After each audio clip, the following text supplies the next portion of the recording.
Hello, it's Friday. Time for more.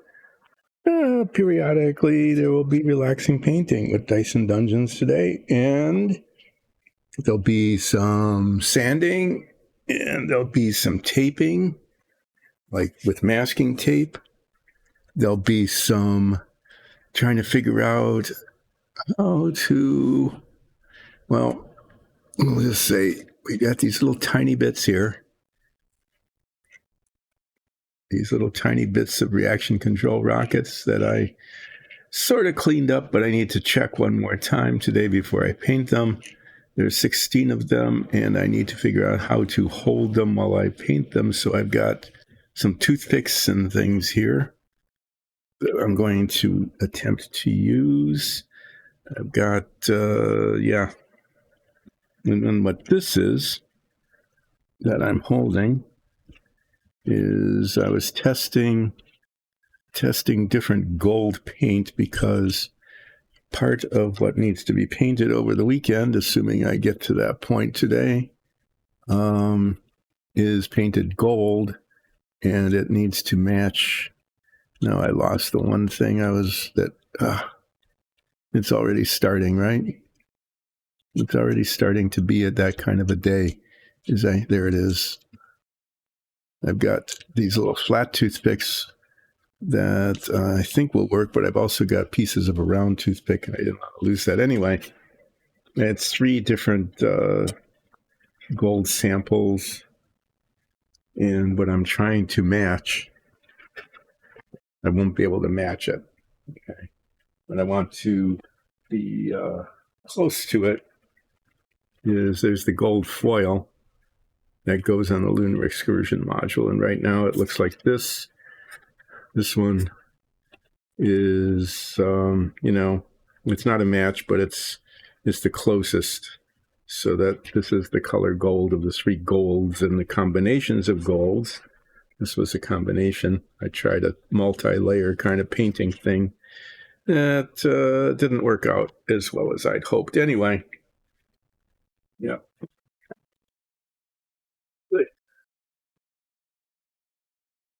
So I wander around and drop things, and anyway, this one isn't going to work. This is the bottom. I thought, well, if I'm going to try this, I'm going to try it on the plastic that I'm actually going to be using. So I just painted the bottom of the ocean. Okay, I nicely taped it off so I wouldn't get it on anything that would show.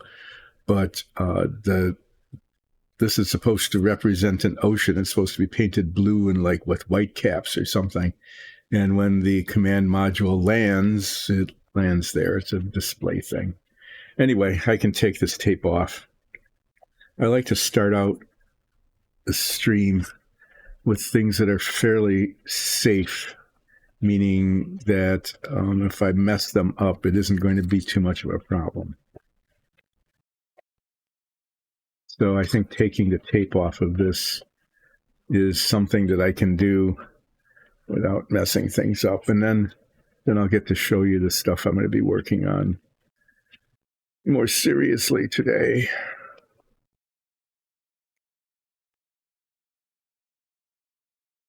Yeah, I was thinking actually of using this blue tape for some of the masking that I'm going to be doing today. I'm assuming I'll get around to doing it, but it really grips hard. It isn't really too much of a problem, I guess, for what I'm going to be doing. It doesn't leave a residue. That's the most important thing. There was something I was using. Something I did earlier left a residue, and that was not helpful. Yeah. Anyway, great. Anyway, I will be showing you why I need to be taping a bunch of stuff before I can paint them when I begin to work on all of these parts. Okay. So this one is straightforward. It's painted gold on both sides. This one is not so straightforward. It's painted gold on this side and painted kind of a grayish green on this side, right? These are painted white on the outside and grayish green on the inside, and these two. This one, however, is painted gold on the inside and grayish green and white on the outside, but not entirely, okay? Because the part above this ridge is painted grayish green. This between the ridges is painted gold, and the bottom underneath here is painted grayish green. So this is going to be a little bit of a masking challenge. I think I'm going to be painting the outside last with the white paint. So that has to be masked off no matter what I do. But this has to be masked in a way so that the top of this, which sits on top of the gold painted section on the base that I'll be showing you in a minute. And here, anyway, I'll be doing some test fitting to make sure that I mask it in the right places. And then these things, these are bulkheads above and below the service module. This one, this section here inside of these, which is this bit. Okay, that's where the detail goes. Everything inside of this is painted gold. And everything on the outside is painted gray-green. And the same thing is true of the top. And then the other side has to be painted gray-green on both of them. And then this bit here I need to figure out because it's kind of a miscellaneous piece. It's kind of a weird section that isn't directly attached to the rest of the model. Anyway, I'll be doing a bunch of test fitting because it's just kind of weirdly assembled. And I need to, like I said, I don't want to paint and repaint and have a paint buildup if I painted all the wrong color. Anyway, so the tricky part about all of this is not just the assembly, but it's getting the paint colors right. There isn't too much detail to worry about. There is a little bit here on the inside of this panel, some raised bits that I might try to highlight. And then there's spots here that tanks are attached to. And I'm looking at this, and I made a decision, and now I'm regretting that. I need to redo this decision. There is a circle there. And that's one of those molding things that I am certain, I'm looking at the rest of that, and it's not part of the design. It just is not good. So I'm going to take that off. I'm going to sand that off and then reprime this section. That might delay doing some things, but it just has to be done. So and then there's detail on the top of this that needs to be painted after the base coat is put on. And there's detail on the bottom of this that needs to be painted after the base coat is put on. I need to be doing that kind of thing. Anyway, I made a bad decision. It was a small decision, but it turned out that it doesn't look good. Just doesn't look very good. And I might do a little test fitting just to see how bad it is, but it looks like I need to redo this kind of thing. So next week, as I assemble this, I'll be assembling bits after they're painted, but the painting is going to take several steps. So what I may end up doing while this is being painted and the paint dries in between different steps is I might start pulling out pieces of the lunar excursion module to begin working on those. I don't know. It would be good if I had something else to work on, like maybe some dungeon tiles or minifigs or something, because I think that these bits are just, they're not going to take the entire stream.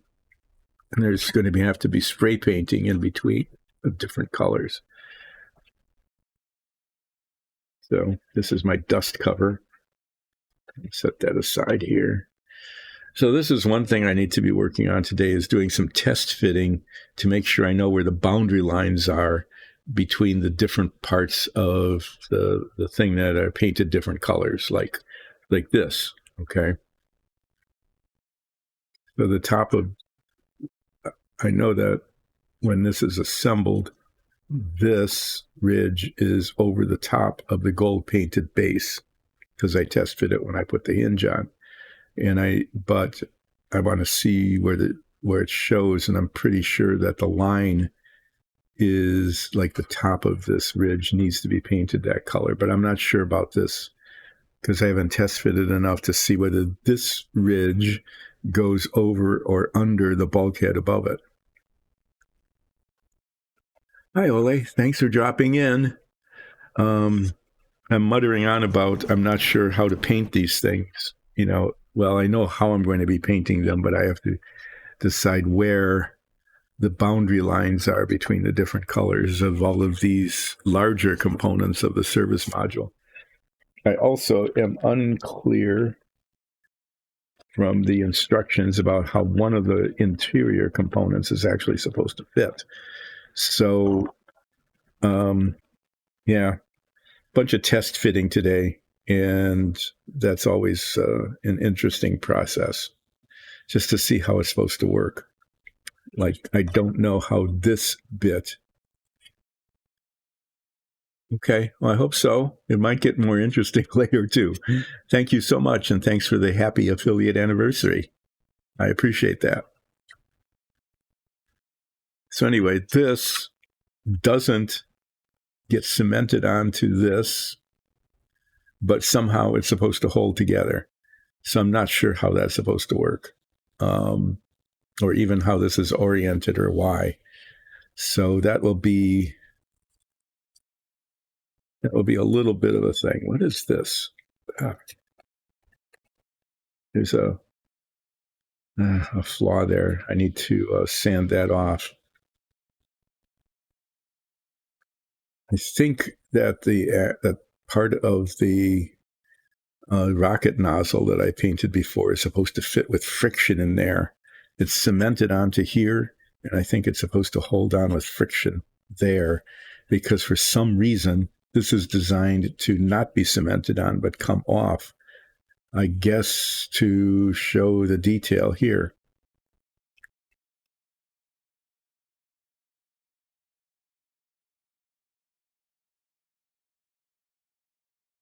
Oh, there. Okay, that's how that goes. Yeah, these little prongs here, which don't seem to be associated with anything in particular, fit like that. And that shows another problem. Okay, if you look at this one, it's nice and flat, right? But this one has a dimple in it, and that dimple is not supposed to be there. Nope. It's not. And I'm going to have to fill that in. I'm glad I checked this out ahead of time. So I'm seeing just little stuff, little detail stuff that probably I shouldn't bother with, but I can't let it go. It just, yeah, I mean, that is not part of the design because it's like this one here.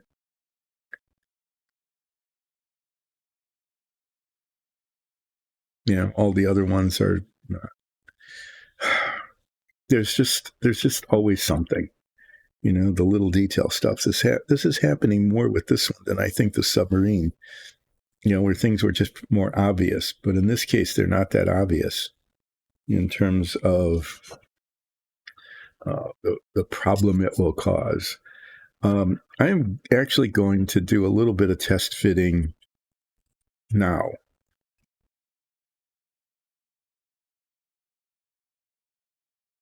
Because what I want to do is I want to know whether I need to take off this circle, this mold flaw, or whether it's going to be covered. So I'm going to take this, which is the bottom, okay, and this sits on top of it like this, there. No, never mind. I know for sure, I know for absolute sure that this is going to show. How do I know that? I know that because it's on a hinge. And the hinge is designed for it to open. And when you open it, you can see it completely. Okay. But this also does answer one question. And that is whether this ridge on top is designed to be on the gold side or the green side. And the way this is constructed,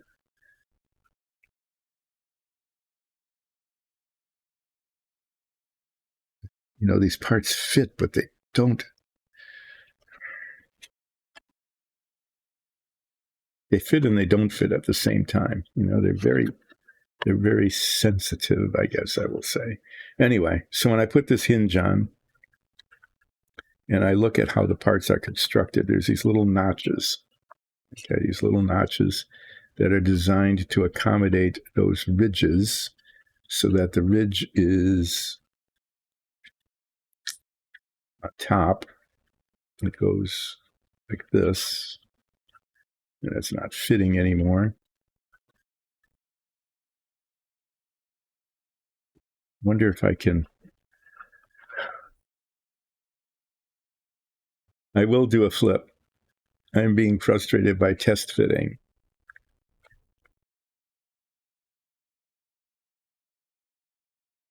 Okay, this is probably an exercise in futility, but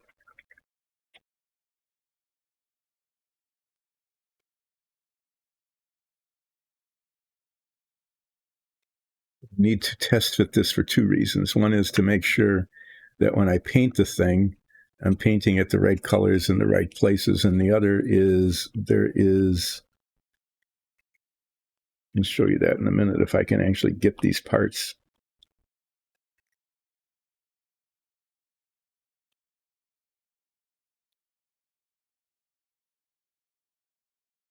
The problem is they if you put them in absolutely straight, they fit, okay? But if they wobble just a little bit, if they just wobble a little bit from vertical or, the way it's supposed to be, then they don't fit. Okay, so right now this is fitting, all right? I am not happy with this because it's got these tabs, and those should actually be filled in. And I wonder if I should do that. I'd thought about it and then dismissed it, and now I have to think about it again, is whether I should. Okay, this whole interior section here is painted gold, all right? And everything on the other side is painted gray-green. And one thought I had was to assemble this and then paint it, which is a little bit more difficult because you have to get the angles and everything else right. Okay. And then this goes in here like this. So does that get put in after it's painted? Oh, okay. That's why I didn't. But it's still an issue. See, that fits in like that. But that tab on the bottom here, that's a gap that shows. So what I could do is I could assemble this whole thing like this, okay? Pretend that this is actually this is holding together. And I could fill in these gaps where that tab is, okay? Because that's supposed to be like that. It's supposed to not have that tab on there. The other one on the top is pretty much hidden behind this, and I wouldn't be able to get to it. Okay, so I am tempted to assemble this and then try to paint it, to make sure the whole thing is nicely painted gold, and that things like that tab down there are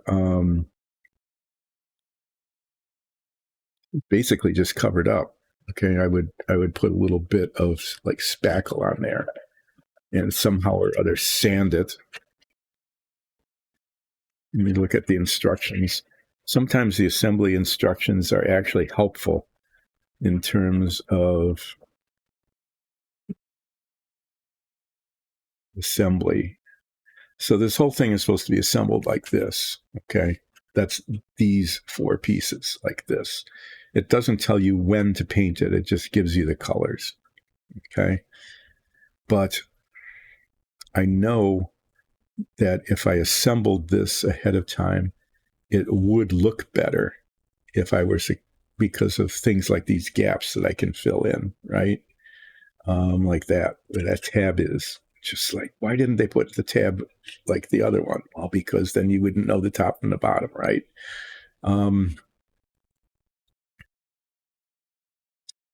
But I could make this look better if that wasn't there.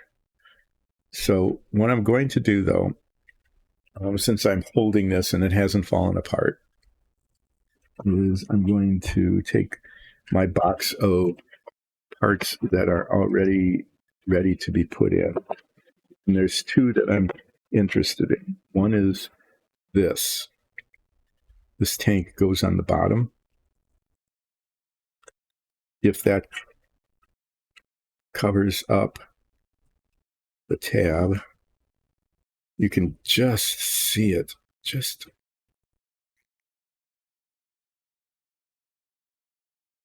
You see how that fits? That's pretty neat. It fits in there really pretty nicely. Another one goes on here, this one, and then another one on the top. Okay, and then this is a mystery to me. Somehow or other, this is supposed to be put into this after it is assembled. I need to rotate this just a little bit and see if I can keep holding it together. And I am not clear about how. I guess it does. I mean,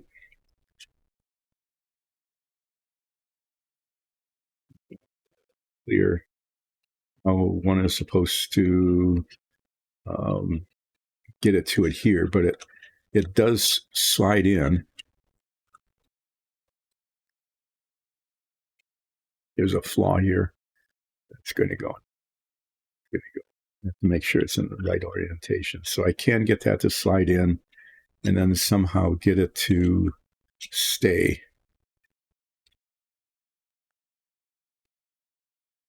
But that has to go in after this whole thing is assembled and painted, I guess. No, I'll figure it out. I wasn't sure it would actually fit. All right. Well, I'm talking myself through this as I'm talking you through it, right? And I'm really thinking that even though it becomes a bit of a challenge to paint this thing assembled,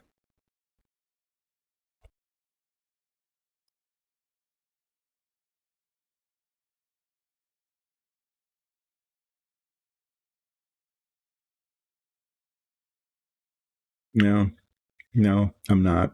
It's just when you're spraying paint, getting it, you get drips and buildups and all sorts of weird stuff when you get angles like this. So I'm afraid what I need to do is just live with that tab on the bottom. I'm just going to have to live with it as it is, and that these little gaps in the panels here and there will have to show. But, it's pretty clear to me what needs to be painted where anyway. So this is why I'm, why I'm glad that I am doing this test fitting. As I'm holding it together, this ends up not being cemented on. It just goes in here like this. Okay. And it fits pretty nicely. It fits okay.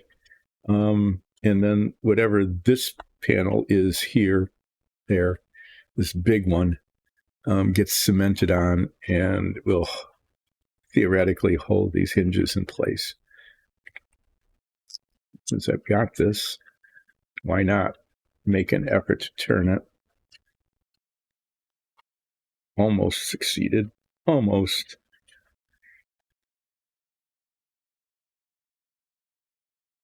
When I've succeeded enough. It's not clear to me.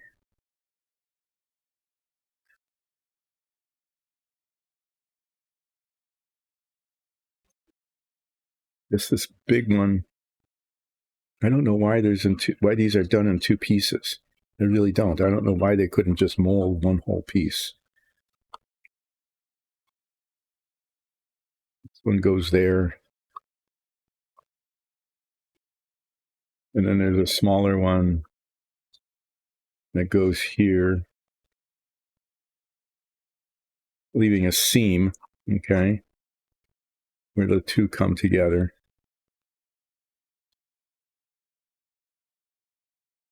Is unseemly. It's like, why is there a seam there? Because it comes in two different parts, and they don't. I mean, that's the way it is. So after these are put together, I guess as I'm looking at this, what I may end up doing is trying to make that seam go away by getting them to all fit together.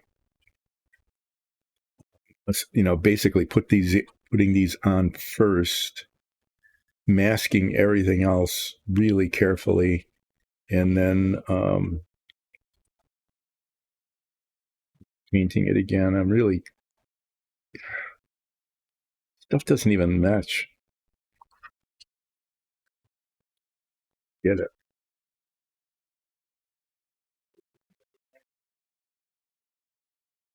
I'm muttering to myself about the design of this thing. And why they built this thing. I can understand there's going to be a seam showing where this opens. Okay, there's no doubt about that. But why couldn't they have molded this as one piece? Now it's just going to have this crappy looking seam right there.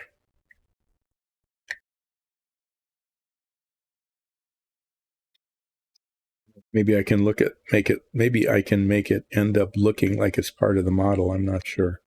What I am seeing though is that just when you're rotating stuff, the bottom of this is got flashing on it.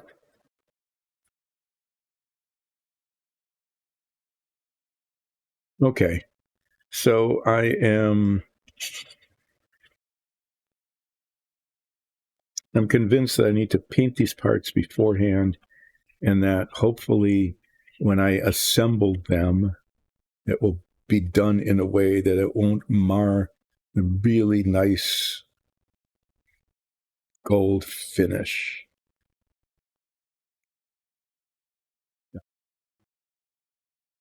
Oh, I wish it really would be better to paint these when they were assembled. I'm just going to have to be exceptionally careful about the assembly. I mean, all the surfaces are going to be painted. I think I'll actually end up, anyway, I'm not sure what kind of cement I'll be using. I'll be definitely using the cement on the back here. All right, enough of that. I know what I need to do. I need to wonder which tank goes there. That's no, that's just really not good. There's 3 tanks, tiny little tanks that get detached here. There's a small one that goes on top. Then there's an itty bitty little dot of one that goes in the middle, and the big one on the bottom, and that round thing is going to show, and it needs to come off. And this probably should be primed again anyway because the hinge didn't get primed. And the hinge here gets painted gold. I'm just going to, I guess if I were really, really, really detailed,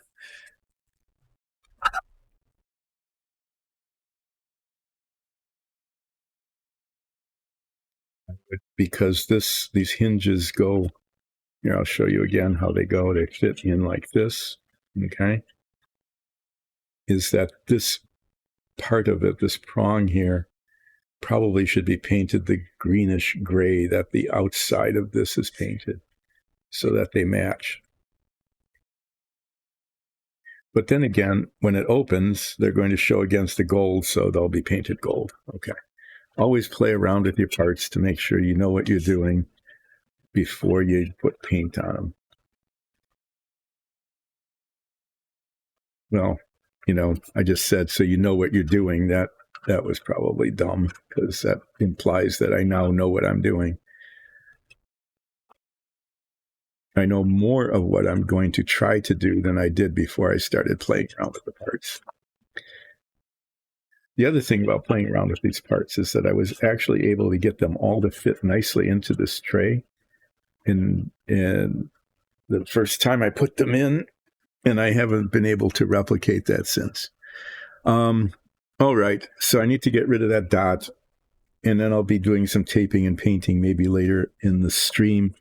I definitely need to sand these down so that the seams don't show on the sides. These are the brackets for the reaction control jet nozzles, these little tiny things. So, oh yeah, and then these get attached to this like that, okay? And because they have seams on them that need to be painted, they really should be primed. Yeah, I'll put them on some sticky tape, some two-sided tape, and prime them after they're, because the seams, even if I get the seams so that there isn't any, so that they're flat, okay, they still have a darker color because of the way the adhesive worked. Here, I can do something. I can take the alligator clips off. Put those aside. These parts I'm not going to get to until later, maybe. I'm not going to guarantee that. It depends on how everything else goes today. So far, things are going, meh. Okay, this one I'm going to keep out because I have to do some sanding on it. And then it needs to be reprimed. And when I'm going to prime these, I'm not going to prime these little nozzles. I can't get them to hold to anything, really. But this is going to have to get reprimed. And, oh my.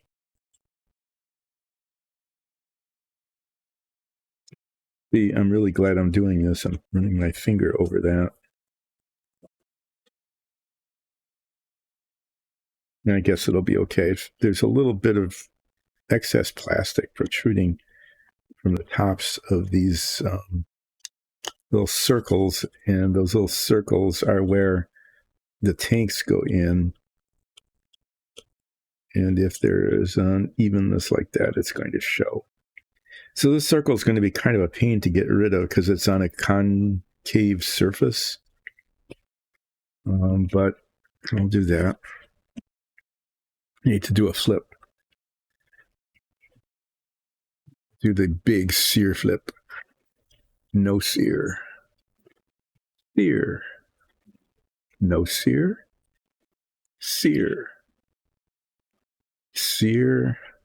Sear. 4 sear to 2 no sear. Okay, another time waster I want to do today is I want to sort through my brushes. Some X-Acto knives. This one I'm not using, so I can put that away. You can't see them. I've got two X-Acto knives I use. I use the big one to like cut big chunks off of the trees, and this is kind of like tiny little paint scraping and stuff. Keep those out because I actually use them.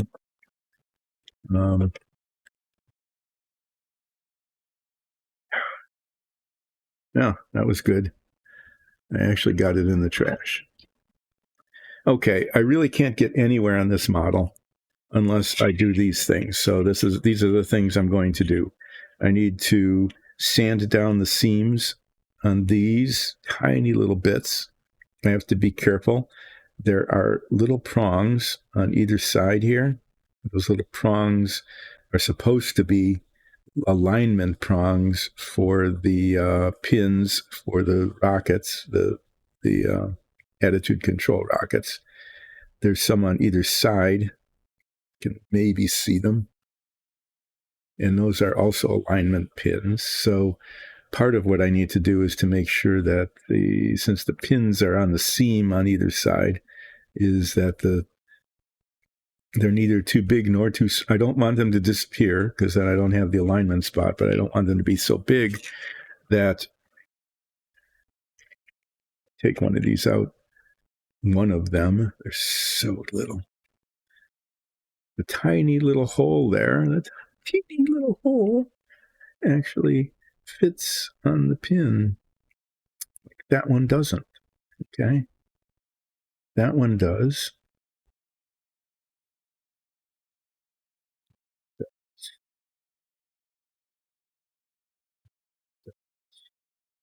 This one doesn't because it's like duplicated on the seam, and that's going to happen on a couple. So there's like a double pin there, and I need it to be a single pin. Anyway, yeah.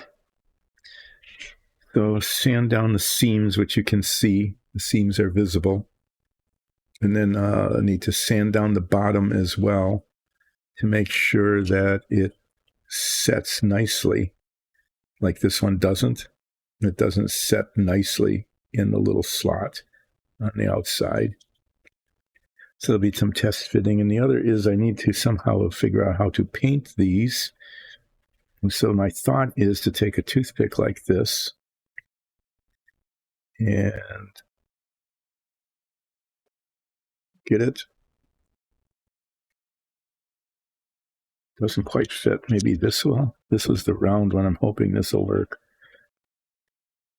Yeah, okay. Is basically take a little toothpick and hold it while I paint it. And so I need round toothpicks, not flat toothpicks.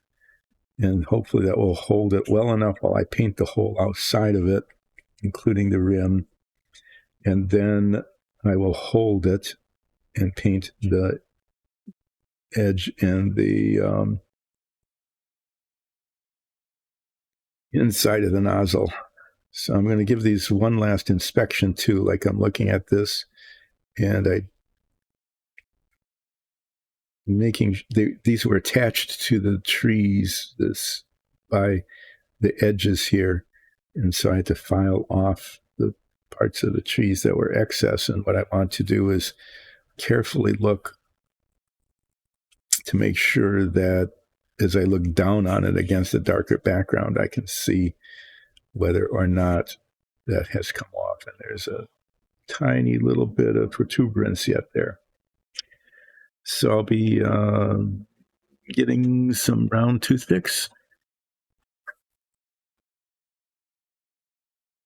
They don't need to be this long. I'm going to take the ends off, the pointy ends, and cut them in half. Get to watch me massacre toothpicks. I need 16, 2, 4, 6, 8, and 12, 16. There we go.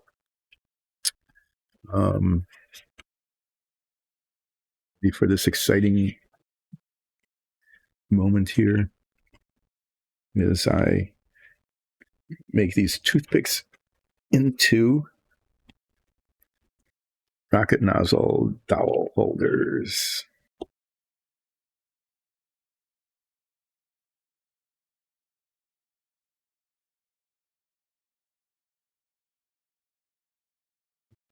So good. I don't need to cut up the workbench more than I already have.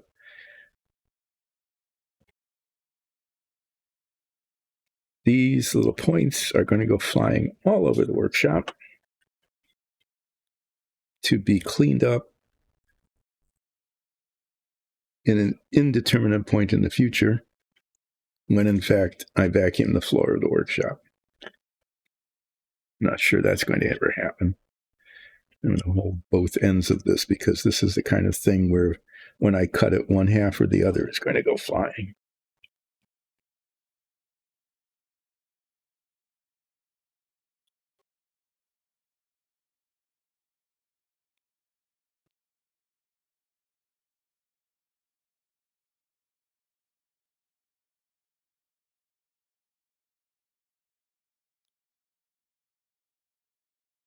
This is a lot easier when I was like 11, because when I was 11, I never worried about little irregularities on these things, little molding circles that mar the surface in an obvious place.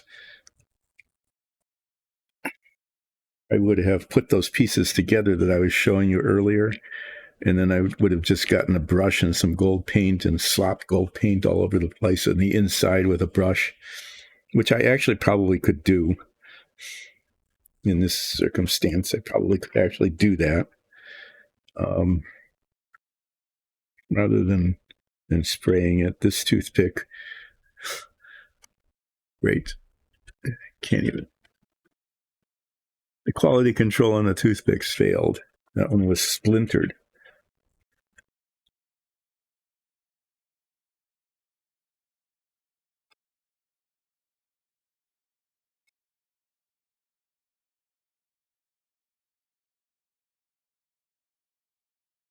One thing I've noticed too is that, I don't know, maybe it's because I've got a sweatshirt on with kind of floppy sleeves. I don't know, maybe it's that. Maybe it's just I don't know where my edges are anymore. But I'm finding I'm able to bump into things that I'm not even close to.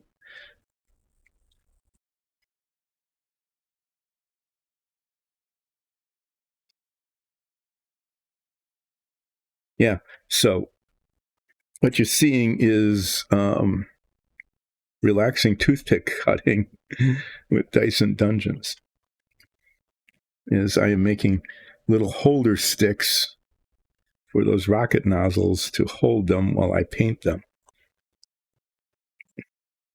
I'm sure that there's some sort of, I don't know, prefabricated, very expensive, professional way of doing that. But I'm not a master modeler. I don't have all that stuff. I don't know if it even exists.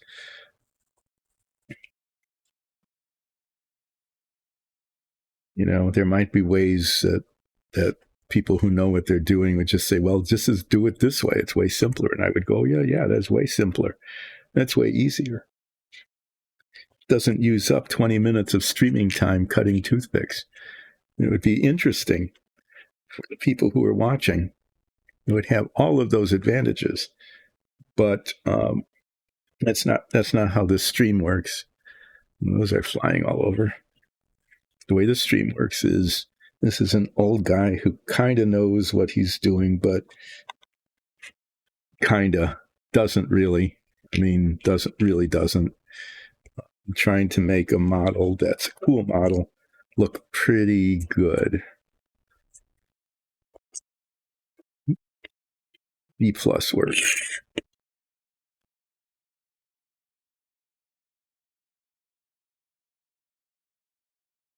So I tested one toothpick on one rocket nozzle and it worked. So I'm making the bold assumption that the other 15 will actually also work. That may or may not be the case. Let me make a couple extras. I'm assuming that the diameter of these round toothpicks will vary. Maybe not. They might have been machined to incredible tolerances, unlike the pieces of this model. which were not made to incredible tolerances.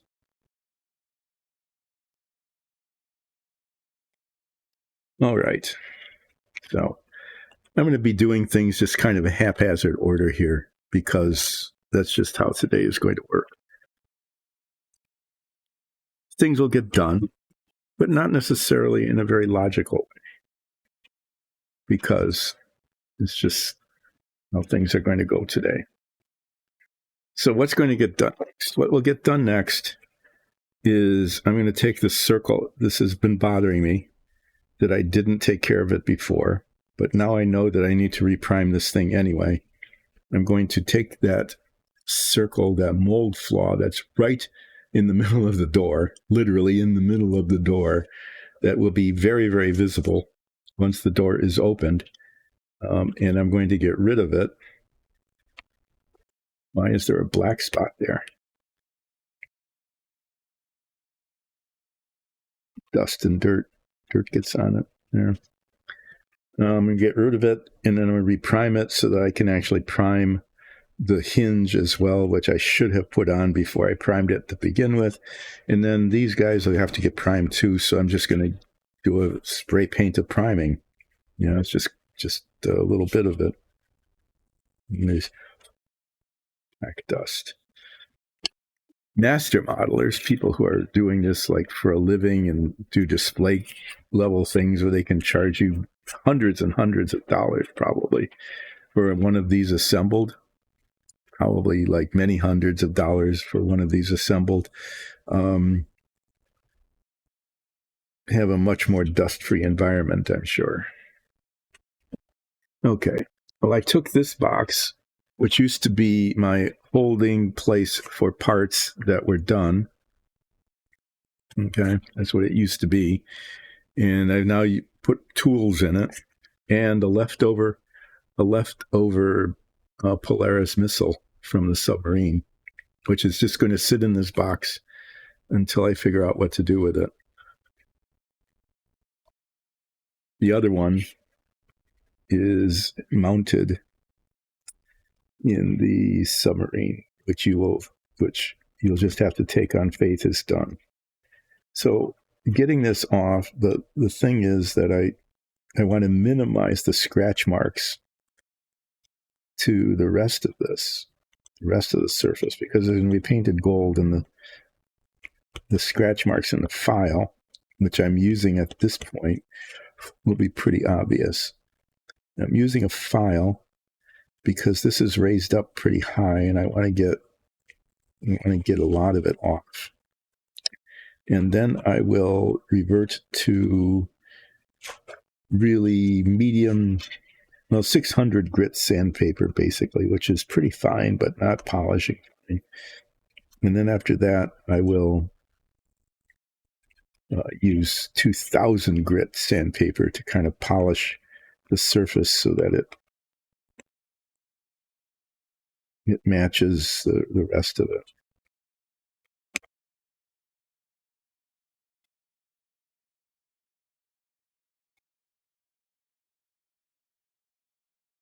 So if this were like the submarine and it were a part that wouldn't show so obviously, I would just be filing this much more aggressively, but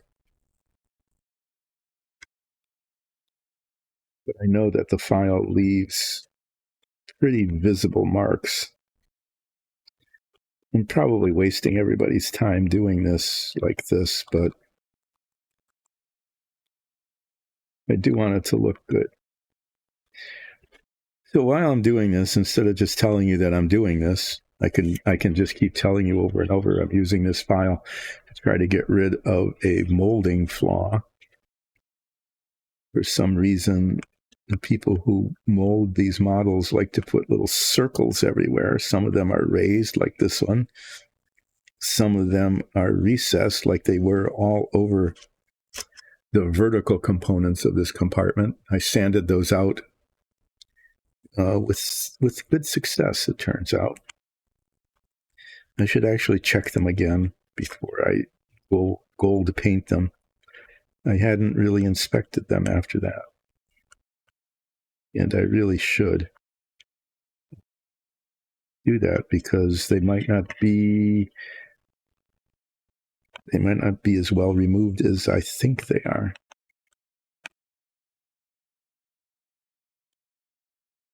I don't want to take this down below the surface of the rest of it, but I do want to get rid of like 85% of it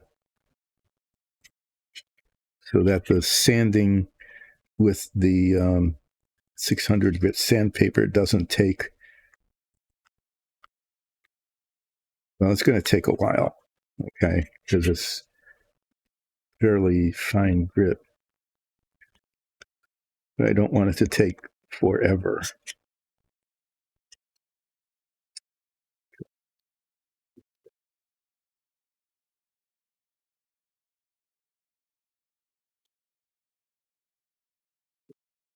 That's about as far as I want to go with this. Now I'm going to get out my universal, very helpful sanding block, a little piece of wedged balsa wood here, around which I can wrap pieces of this the sandpaper. And this is the 600 grit. So this little wedge shape lets me, at least in theory, get the sandpaper on the surface where I want it and not where I don't.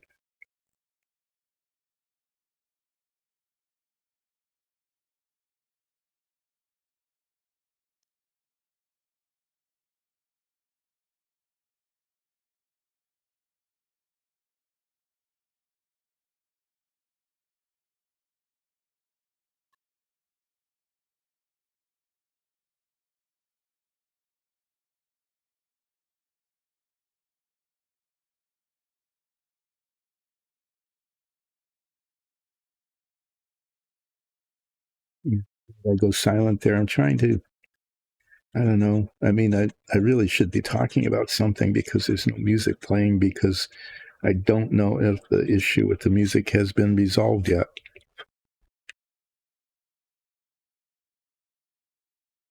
Playing it.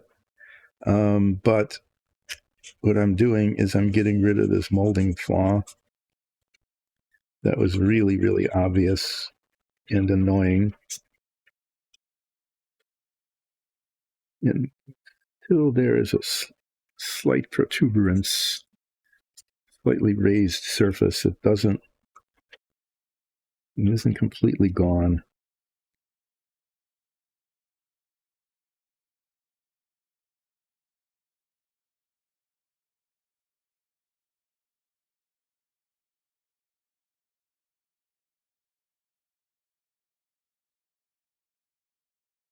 Yeah. Part of the problem I'm facing with this stream right now is that when I was doing, I've been doing this now for what, like a year? Because it's like a anniversary. Oh, I'm affiliate. Okay. I don't know. I've been doing this stream for a long, long time, doing minifigs and dungeon tiles and the submarine. And I got to talk about 1960s television and 50s television and cartoons and Tom Terrific and Captain Kangaroo and all this other stuff, but I've already talked about all of that. I don't really want to talk about contemporary stuff because that's just not very fun.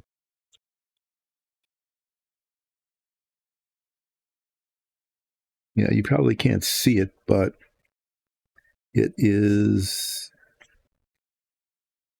still a slightly raised surface there, like a little button.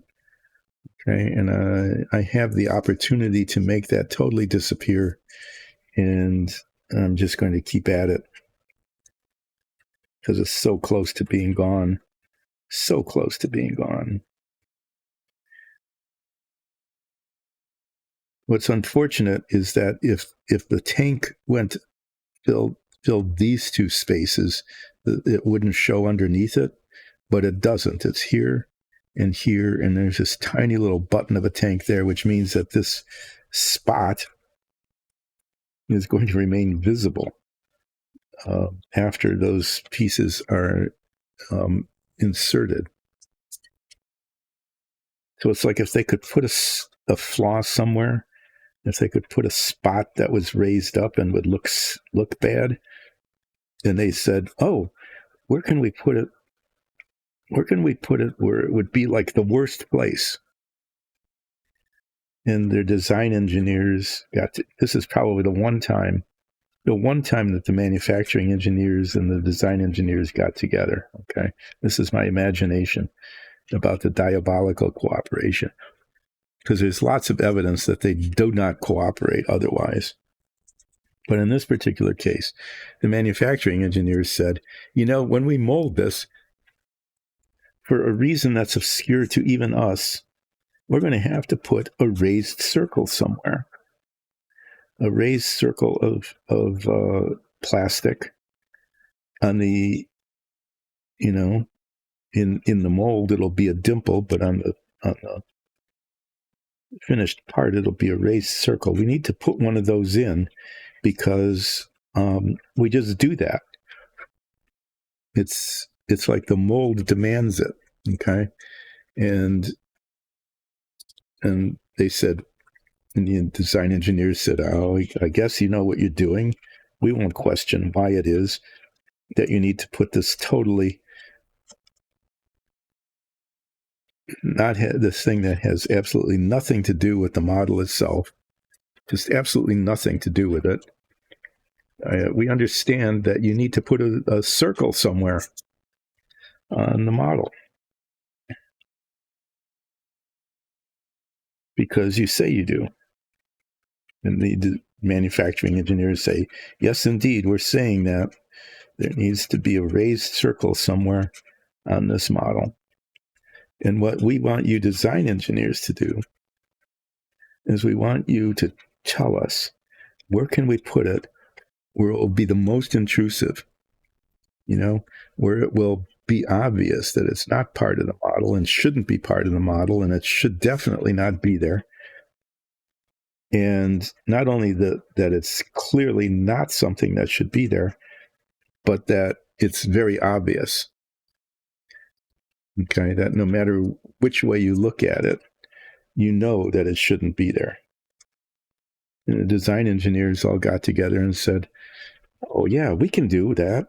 We can tell you where to put this thing that you say is totally essential that will mar the surface of the model to make it look stupid and be in the way, and we can tell you exactly where to put it so that it has the maximum effect of being intrusive in the viewing in the model." And as I'm muttering about this, it's like, we can tell you exactly where to put it so that when you put your circle in that I know that you must put in for reasons that are obscure to absolutely everybody on the planet except you, where the circle needs to be, we can tell you where to put it so that it is most obvious and out of place. And then they did. And they got together and said, put it right there, so that it's not covered up by anything. We wouldn't want it covered up by anything. Not only that, it's in a place where it's hard to sand it out because it's surrounded by things that do need to be there that can't be removed. And that's how the circle got there.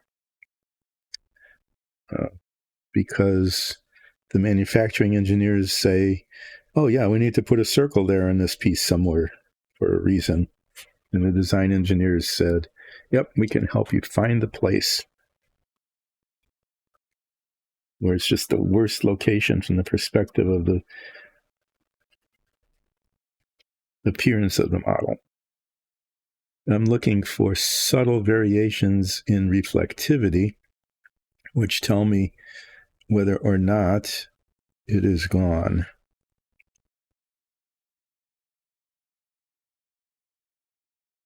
Yeah, it is.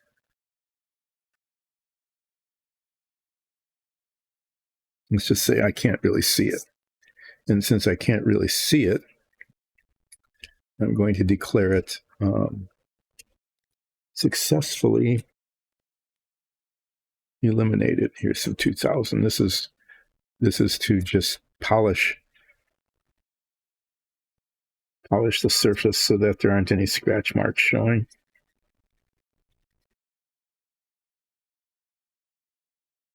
And then I'm going to reprime this to cover up places where it's been sanded away, and also to prime the hinge.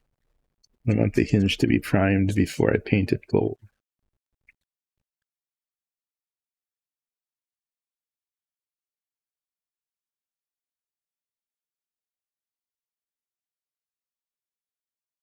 So just for example, in this piece here, which has now been successfully, there's a little bit of a surface textural difference there that I can't really do much about.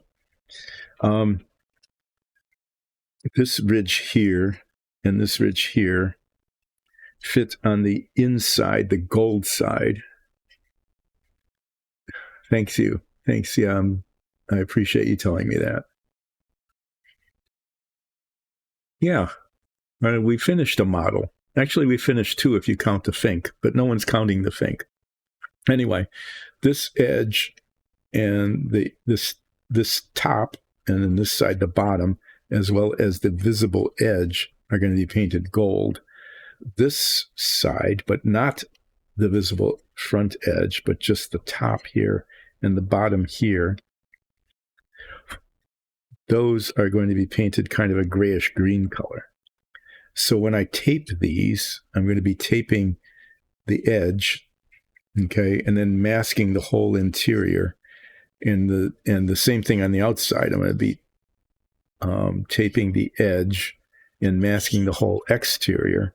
And then there's this little thing here, this bit here, and this bit here, including the bottom and the top of this raised part will be painted that grayish green. So after I prime this, this will get primed. There'll be a bunch of taping.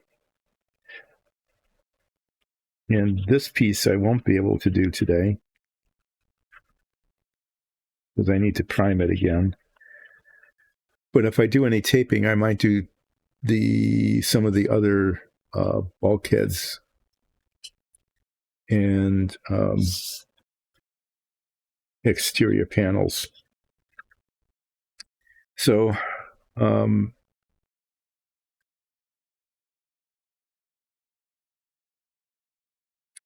yeah, it's almost but not quite right.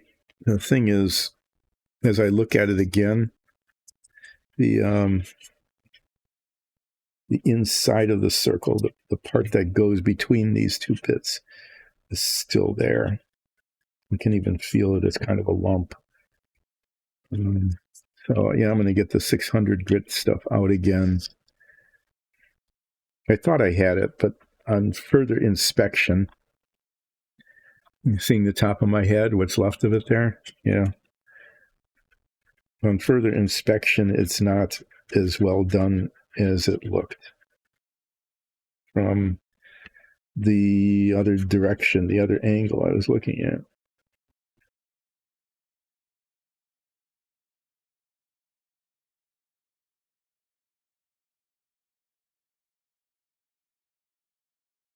I've discovered that and rediscovered it and discovered it again and again. Especially with the minifigs, everything looks fine, and then I rotate it just in a different direction, and it's there's an entire spot that I completely and totally missed.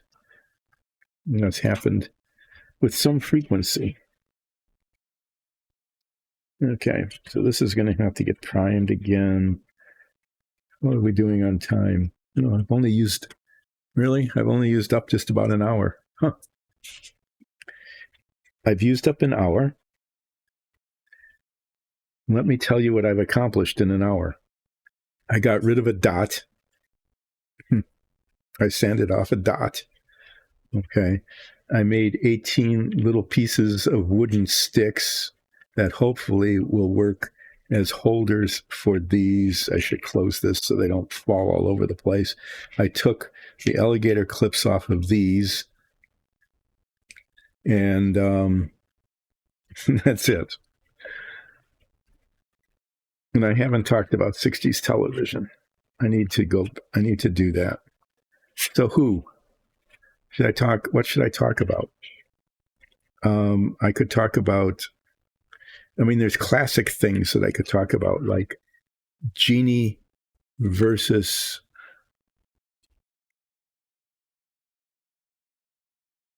really, that's a great waste of time. Working on databases and spending a lot of time on them when you know that no one will ever use them. Or if they do use them, they'll use them badly. Like they'll complain about how it doesn't work the way they think it should work because they're not doing it right. Their inquiries are wrong, that kind of thing. That's a really good use of time. Oh, you're on like a little treadmill or something, getting your steps in? Oh, I had a mug of coffee. I'm going to get 6 steps in here. Let me count them. 1, 2,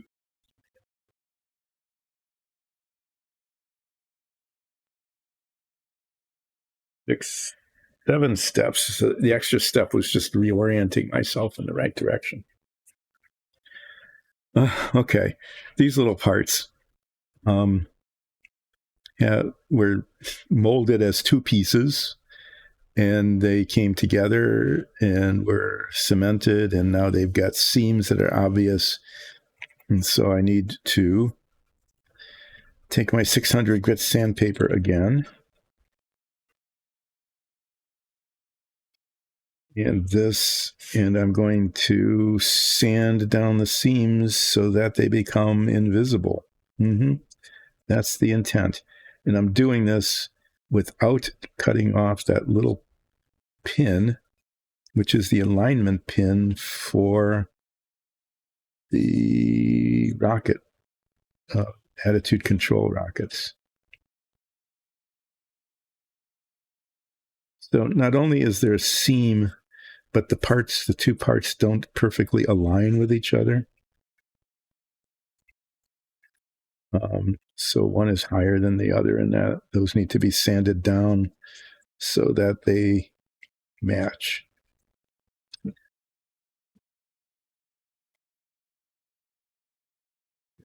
Who's on the bottom here?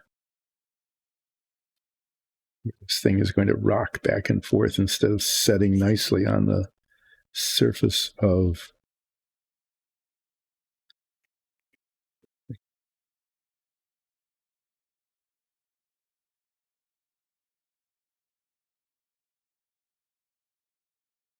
the tininess of this is really annoying.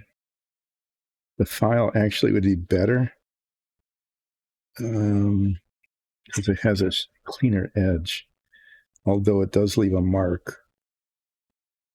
This might be all tiny enough. This piece actually might be tiny enough that file marks aren't going to show because the file marks are smaller than the.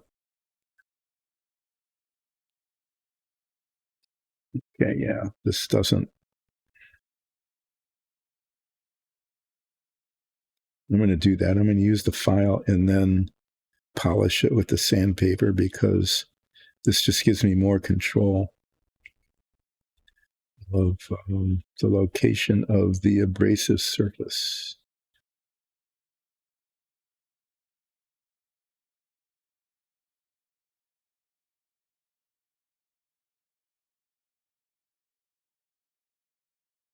Thing is, it's all white, and I have to use my fingernail really to feel.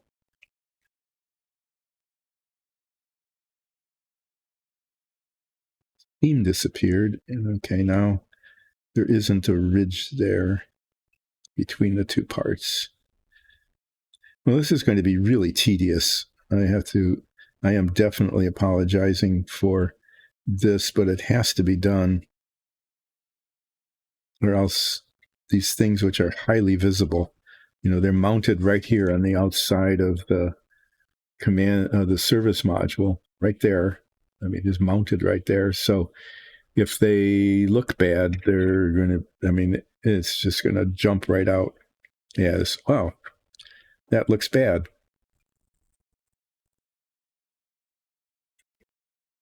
Okay. Just hang out with the 2000 grit stuff and polish these once they're filed.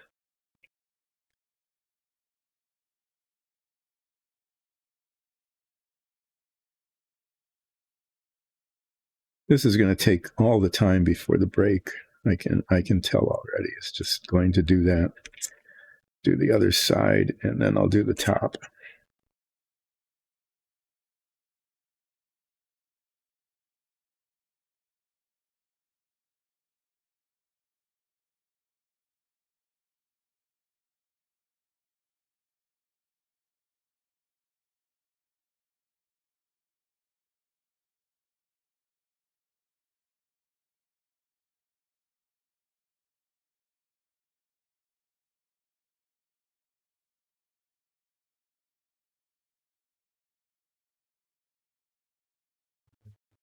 Test fit this in this slot to make sure that it sets in there. Like I can see the discontinuity there, so that it sets in there nicely without like a gap. I don't want a big gap in it. And I also need to test fit one of those rocket nozzles on the pins on the edges. There it is. I can see these two sides are not even with each other. You can see it on just the reflection. If it's not a uniform reflectivity, then it's not a uniform surface.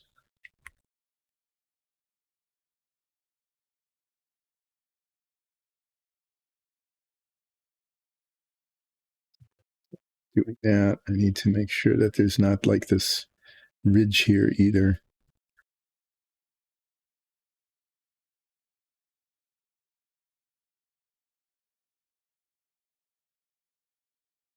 I don't know if this is ever going to be visible to anybody once it's done, but I will know if it's not right.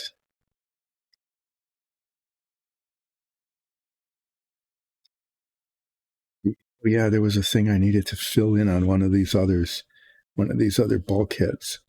There's a dimple where the plastic didn't fill the mold, and that is a problem because the dimple will show.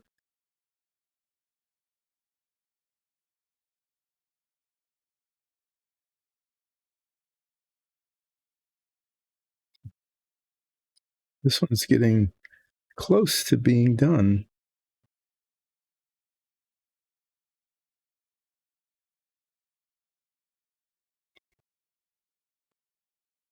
I have 2 out of the 3 sides pretty good, pretty nice, pretty good.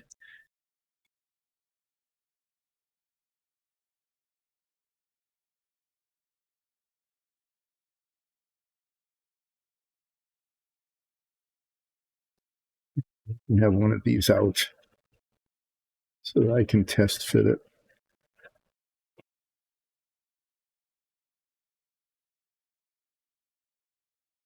Probably can't even see it. There's this tiny little pin and this tiny little hole. And the idea is that that's an alignment pin.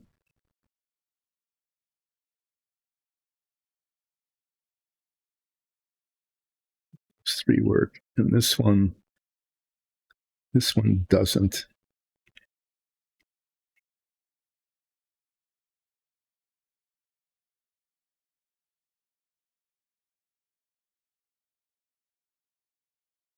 Because the pin is like in two halves.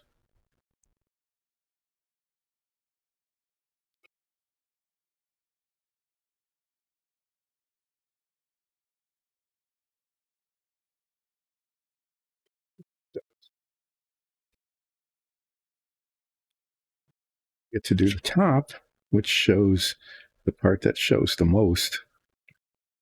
So this needs to be the most seamless of the three sides.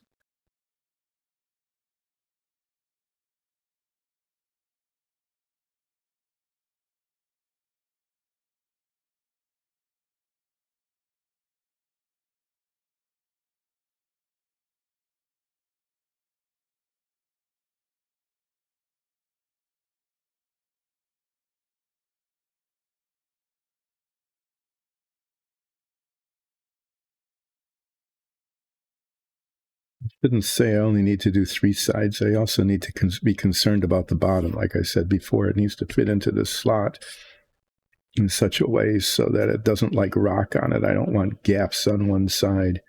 So it, if this rocks because it's uneven on the bottom, what will happen is one side will be flush with the surface of the panel, the service module exterior panel, and the other side will be a gap.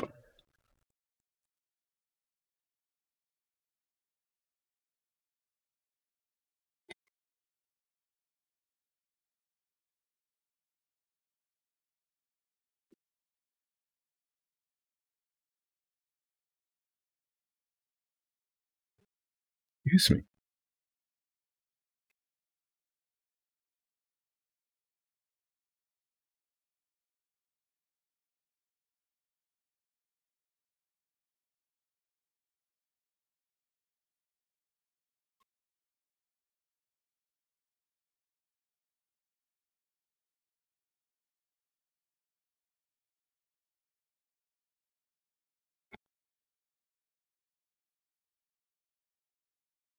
Yeah, this is really kind of boring. I've been thinking and thinking and trying to think of, I've been trying to think of something to chat about, and I mean, you can only talk about the Davy Crockett show so many times, or, see this.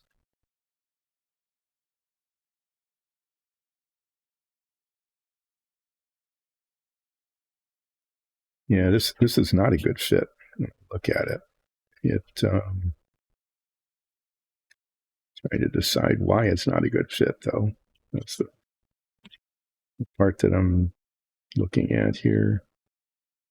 But if you can look at it, you can see that it just rocks back and forth too much.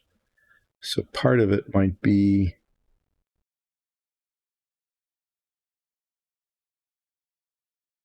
I don't think the tab is the problem. It's not even. One side is higher than the other.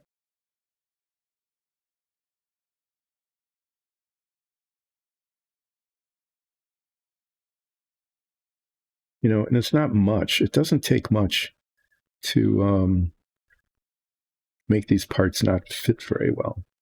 It really doesn't take much at all.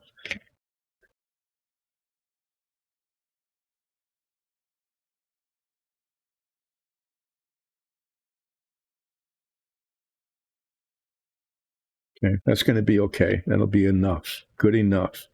There's one done. That was tedious and boring. So TV, right?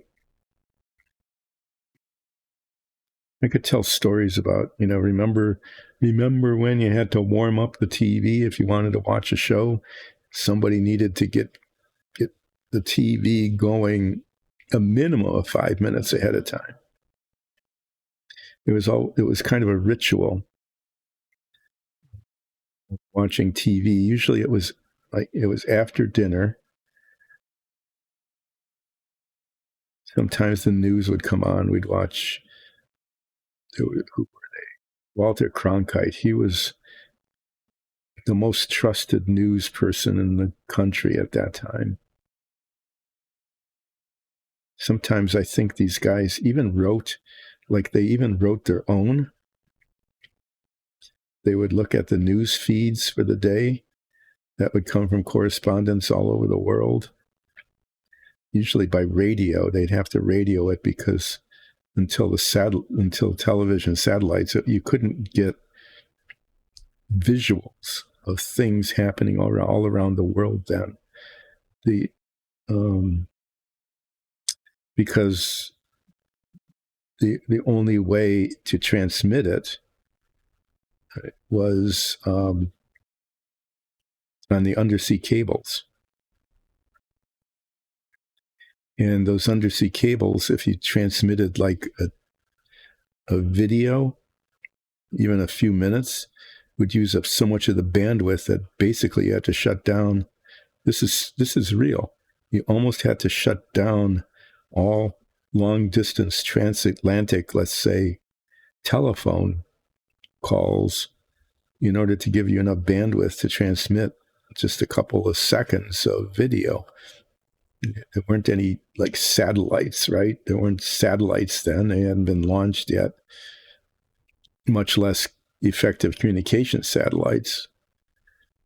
So, yeah, ended up, if you wanted to, if the videos that one saw were usually a day old and they were flown over, they were put on the commercial planes that like would fly from London or Paris to Washington or New York.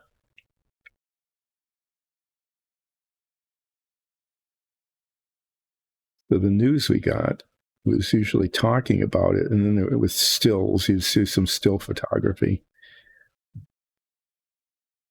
that could be transmitted more easily. There was less bandwidth involved, and this was when television signals were not digital either. They were analog, as were telephones, actually. Telephone calls, all of that was analog. It wasn't digital.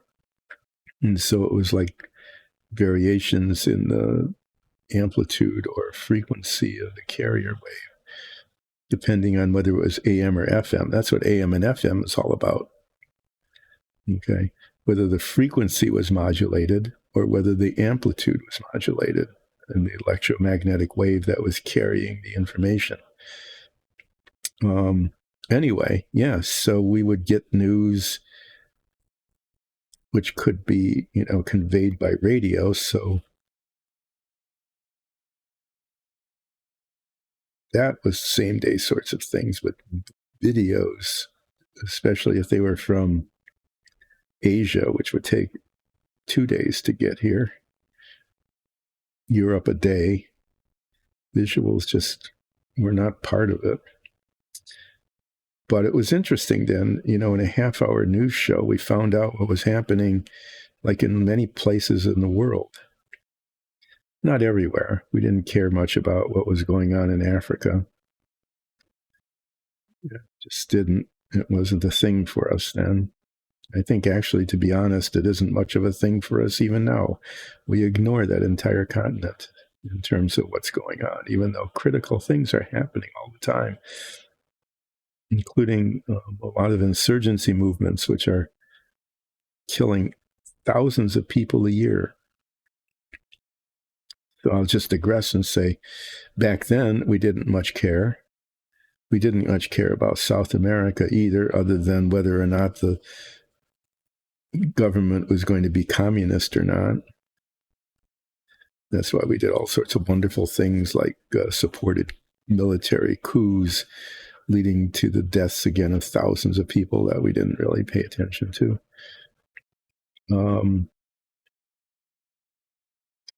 But yeah, the news was really different then, and it covered things that were happening around the entire world, and not just like one courtroom in one city somewhere the entire day, all day, every day.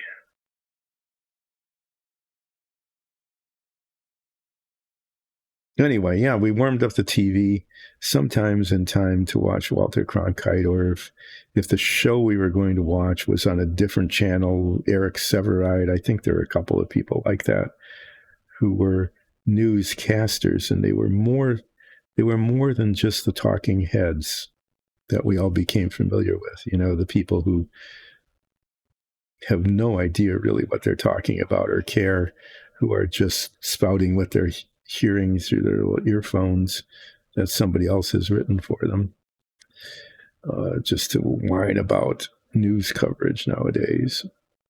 Sometimes I tune in to the local news stations because, they'll tell you at least who won the local high school football game and whether or not there's a festival down at the city center or not this weekend. You can find out important things like that.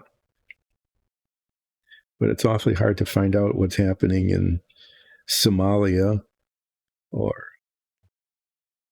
Sudan or South Sudan, or even if you know that there is such a thing as South Sudan, or whether or not there are any Houthi attacks on shipping in the Red Sea or not, and whether that made any difference. It's hard to find out about those things, even though we have like 24-hour news stations. But back then, in the span of a half hour, we would at least get a couple of minutes of that kind of information. Anyway, how did I get off on that? Oh, yeah, I was talking about televisions and why you needed to warm them up. Did I watch the launch of this model?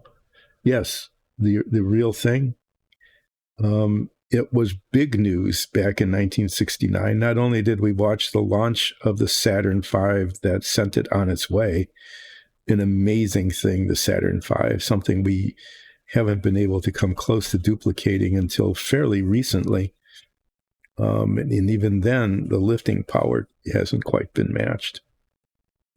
So not only did we watch the launch of the Saturn V, but paid attention like all through the day for the 3 days it took to get to the moon, about everything that was happening.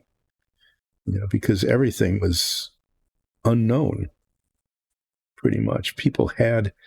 We had sent Apollos to the moon, the famous Apollo 8 Christmas moonshot of the Earth rising above the moon's surface, which was unfortunately manipulated. I'll talk about that in a bit. That's a good digression. But yeah, it was a thing where we not only watched the launch, and that was amazing, but we also followed the progress of the capsule to the moon as it entered lunar orbit, lunar insertion. We had people talking to us using real rocket talk, like lunar excursion module and lunar orbit insertion. They all talked in the same tone of voice. They use the same tone of voice still now.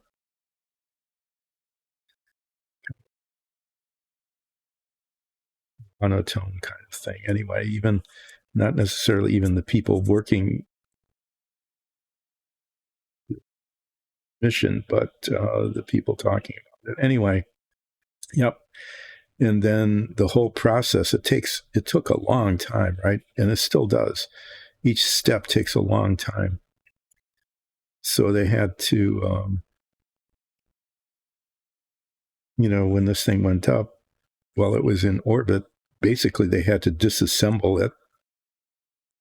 And, not just jettison the lower stages, but they had to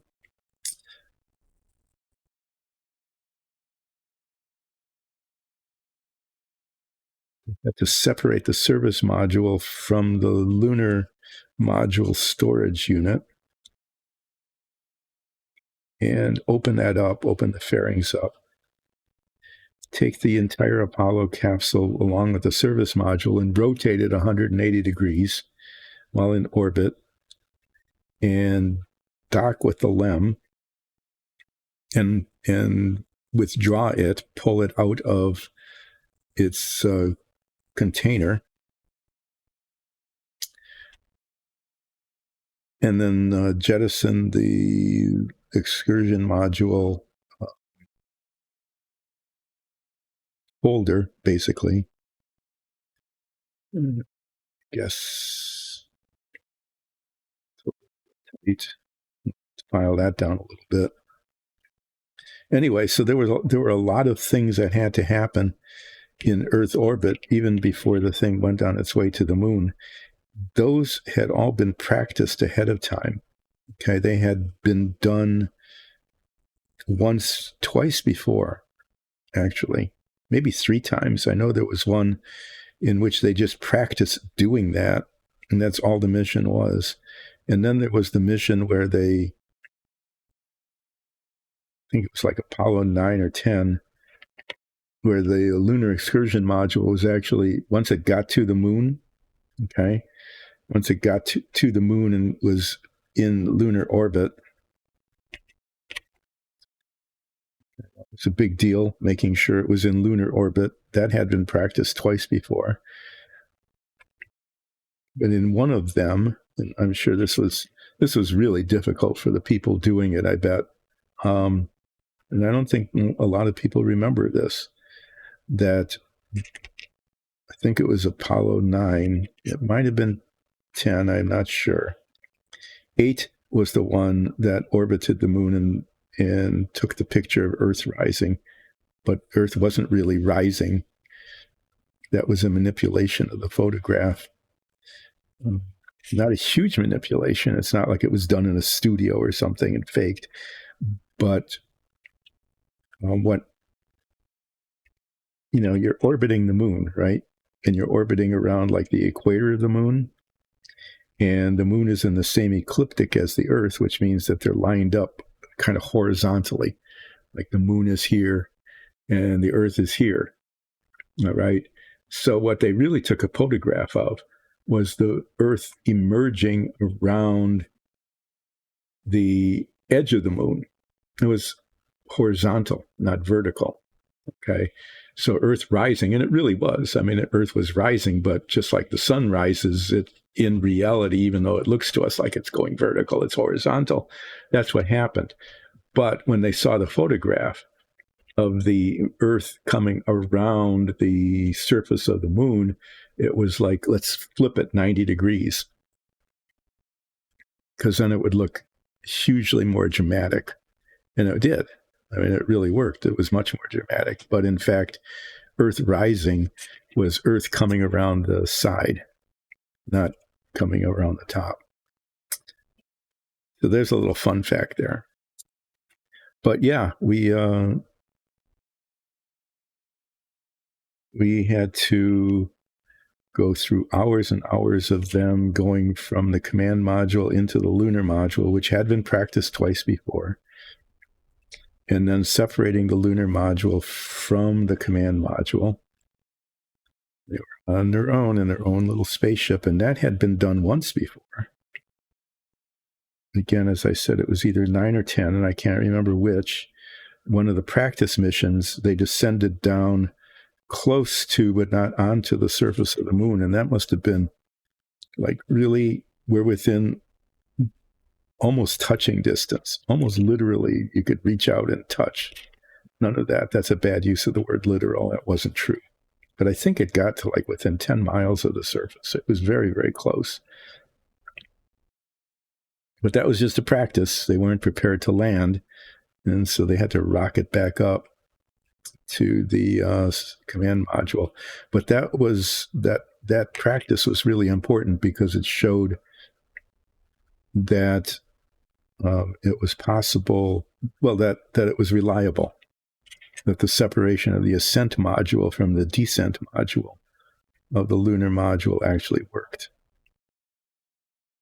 So we don't really remember all of those. I mean, I do, at least to a large extent, because each of those practice missions tried something, one more step toward completion.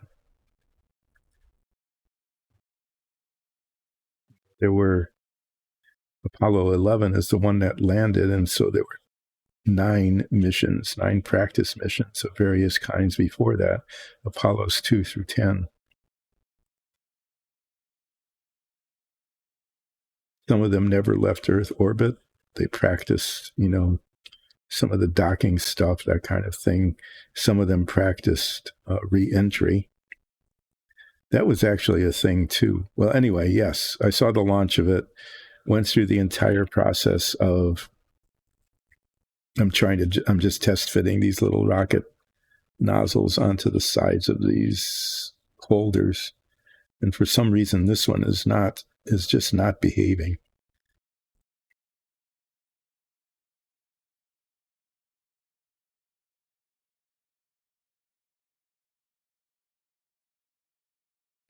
It's just too fat on the bottom. It's like a cone instead of a pin. Yeah.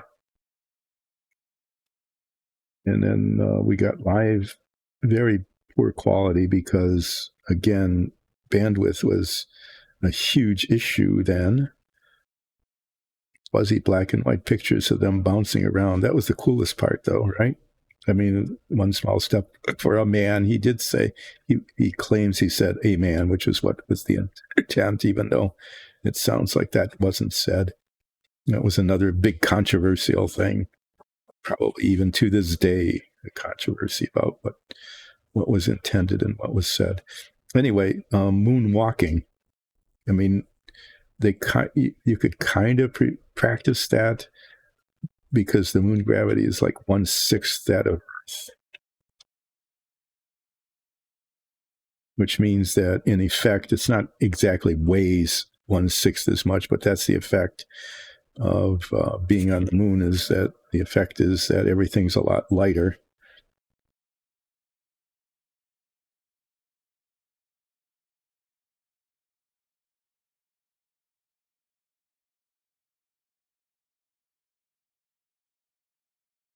Really annoyed by this. I guess that'll have to do. I can't really do much better.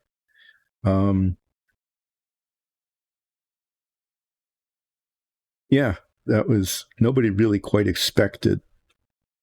knew what to expect when they were actually on the moon in terms of locomotion. And even though they had practiced with like tethers that allowed them to feel like they were 1/6 the weight until they got there and had to deal with the lunar dust and regolith and everything else. So then they developed this kind of hopping motion. It wasn't quite jumping. It was weirdly loping. That became a source of fascination, as moving around. And then they spent like hours and hours. I think it was, keep thinking of it as being that they weren't on the moon very long, but I think they only had one. Did they only have one? I can't remember whether there were one or two excursions on Apollo 11. But yeah, it went on for over 2 hours. It was a long time. You know, and then there was the ascent. And then the tensest part, the next really intense part was the re-entry, because when you're coming in out of orbit, and they had done that with Mercury and Gemini and Apollo tests before that. I think the re-entry, you're coming in at like 15, 16,000 miles an hour or something, which is pretty fast and generates a lot of heat. But I think these things came in at almost like 25,000 miles an hour, which was much faster than any other re-entries. So it was, well, this is pretty intense, it's going to generate a lot more heat for a lot longer than typical entry from orbit. So that was something we all watched. And of course, there's, during reentry, which is still the case now, it was the case with the shuttles and everything else, is that the coming through the atmosphere, and the heat kicks up, it ionizes the air, and so it blocks all the radio signals, and so there's certainly no voice signal, but there's no telemetry or either. It's just like a dead period. So the period of time that's most critical, the reentry with the most heat, when something could go wrong is a time when communication was essentially doomed, dead. But, you could watch it through a telescope.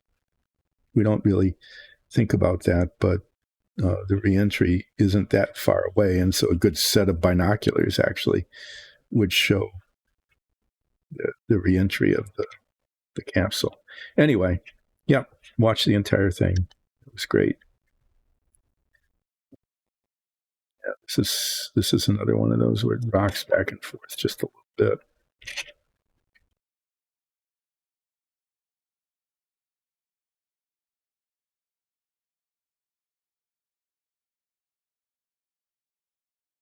Anyway, there's some history of the Apollo program, the Apollo 8 thing. At the famous Earth rising was rotated 90 degrees for dramatic effect. You should know that. But anyway, it was the first time humans orbited the moon. So they were there, not very far, like 60 miles up or something, maybe less, right near the surface of the moon.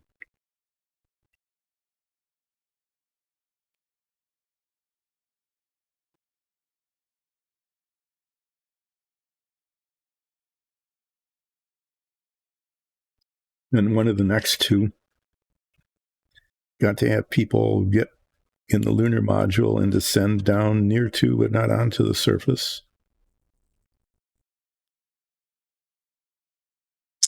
which was an important test of the capabilities of the lunar module.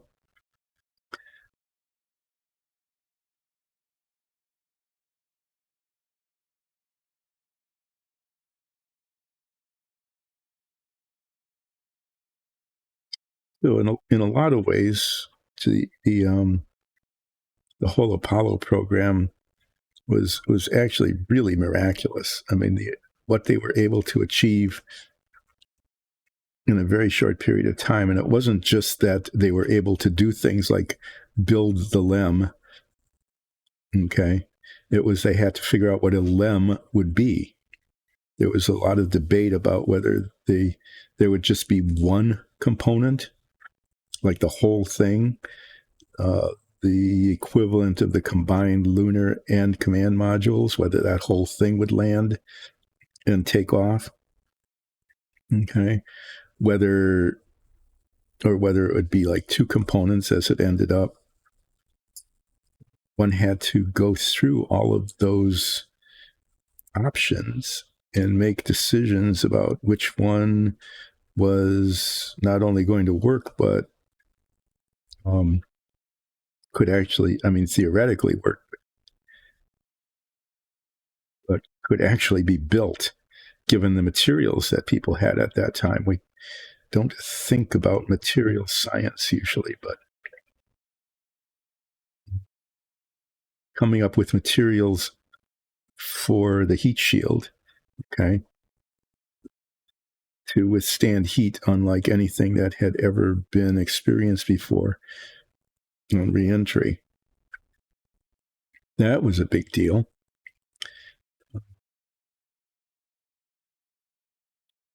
But yeah, it was that. So I mean, there were things like, do we launch this all as one big stack of parts, or do we have multiple launches of different components and have them meet up in orbit?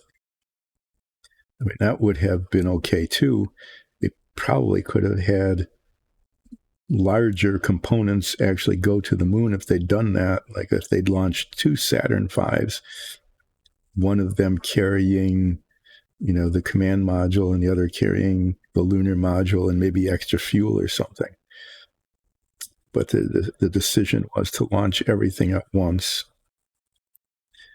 Do you have a separate lunar lander, or do you have just one unified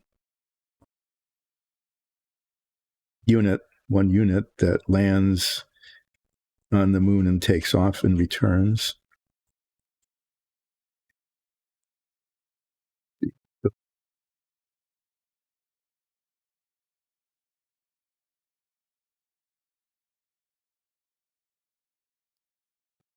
all of those decisions had to be made before they could even start designing, right? I mean, sort of simultaneously designing and testing, and they couldn't run full-blown computer simulations of all of this either, right? Because the computers weren't powerful enough to do that.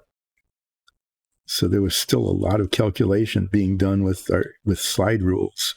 And most of you will have to look up on Wikipedia some historical sites to find out even what that was, and how the slide rules gave approximations of answers that were less precise than we get with pocket calculators now.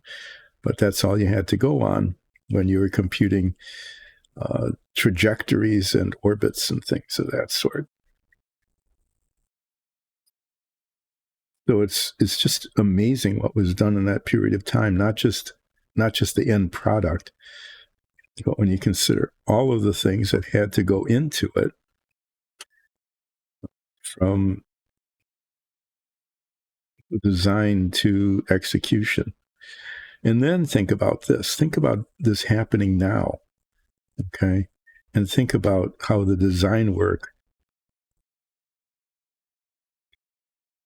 would, I'll just say this, how can you get it through the committee of multinational corporations, all of whom are fighting politically for a piece of the pie, right?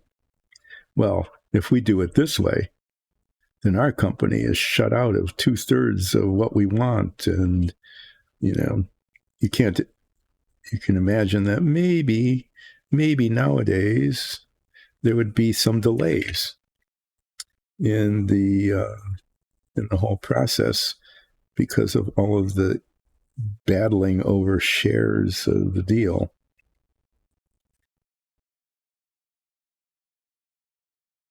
Yeah, I know that kind of stuff still went on. Everybody wanted pieces of things, but I don't know, maybe it was the attitude of like the Johnson administration. This is how it's going to be, get it done. Or I already announced how it's going to be done, so I guess you don't have a choice. He did those kinds of things.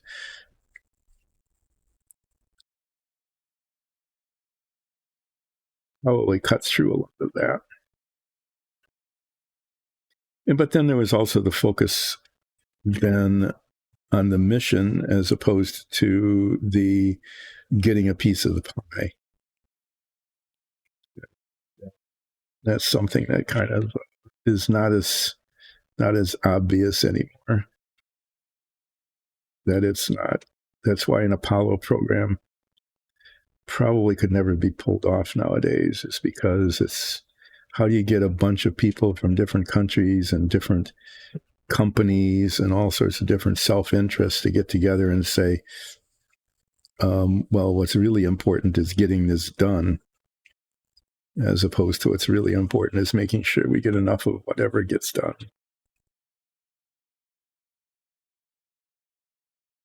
Anyway, it was a different time and a different place, and it happened, and it got successful. And it turns out that probably despite the amazingness of pulling it off, actually getting there and landing safely and returning and doing that multiple times over and over again with incredibly primitive computing equipment, with materials that we would consider to be so inferior that we wouldn't even use them nowadays or considering using them, even though they were state-of-the-art materials then. That we pulled it off was actually pretty amazing.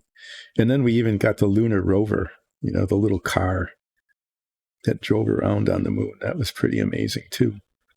That was, within the scheme of things, actually not a real waste of time and money, because it allowed the exploration of much larger areas on the moon than you could just by hopping along.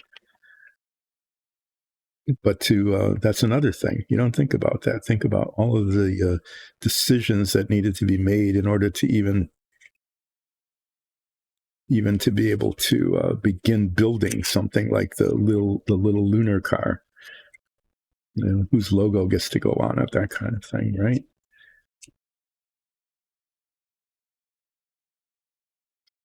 Anyway, yeah, that all happened. And then people got tired of it. Oh, yeah, we've been to the moon already. You don't need to watch it anymore. There wasn't much public excitement about it. The war in Vietnam kept grinding on, distracting everybody from lunar exploration. Politics got kind of nasty and weird.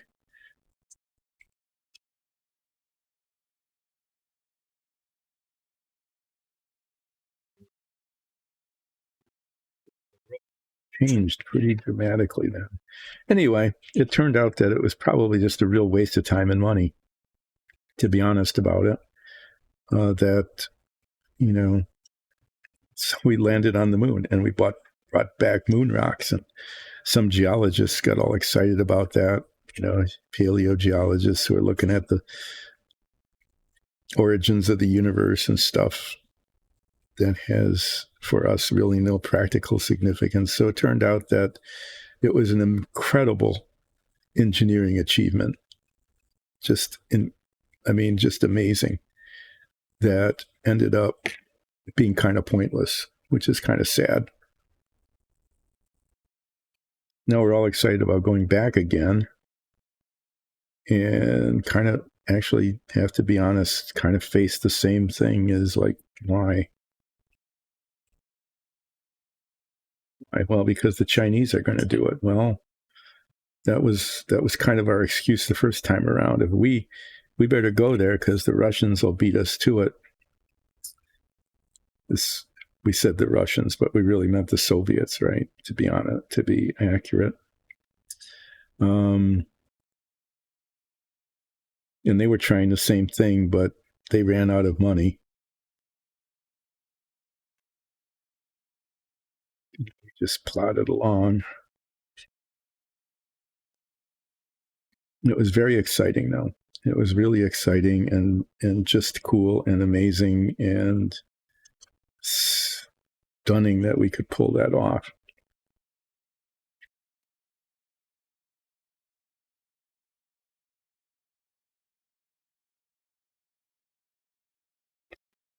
Things are just not laying flat. It's just so annoying. And the gap there isn't very much, but it's like more than I want.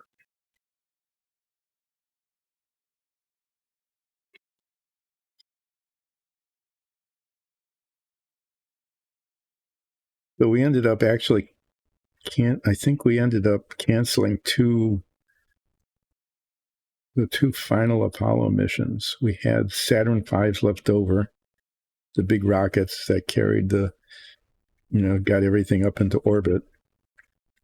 We used one of those for Space Lab, the first space station. I think we used one of those for some sort of joint venture, the Apollo Soyuz, yeah. Where an Apollo capsule and a Soyuz capsule linked up with each other with some sort of little module in between that had to be negotiated. That was a fun thing. I should talk about that a bit. Who remembers Apollo Soyuz? And why? So this was, after the moon thing. We're trying to establish some sort of rapport with the Soviet Union. So, because we were always threatening to blow each other up. That was the thing to do. But space was, belonged to everybody.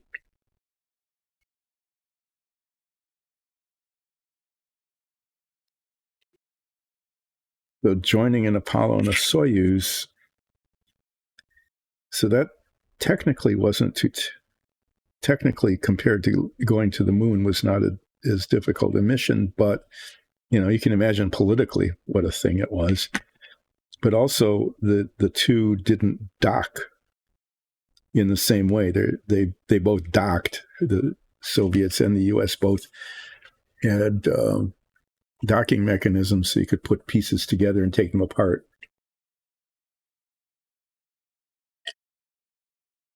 They weren't compatible with each other. So what do you do? What are your choices? One choice is to argue, well, we're both going to use ours, and so you need to take your Soyuz and outfit it with an Apollo docking collar.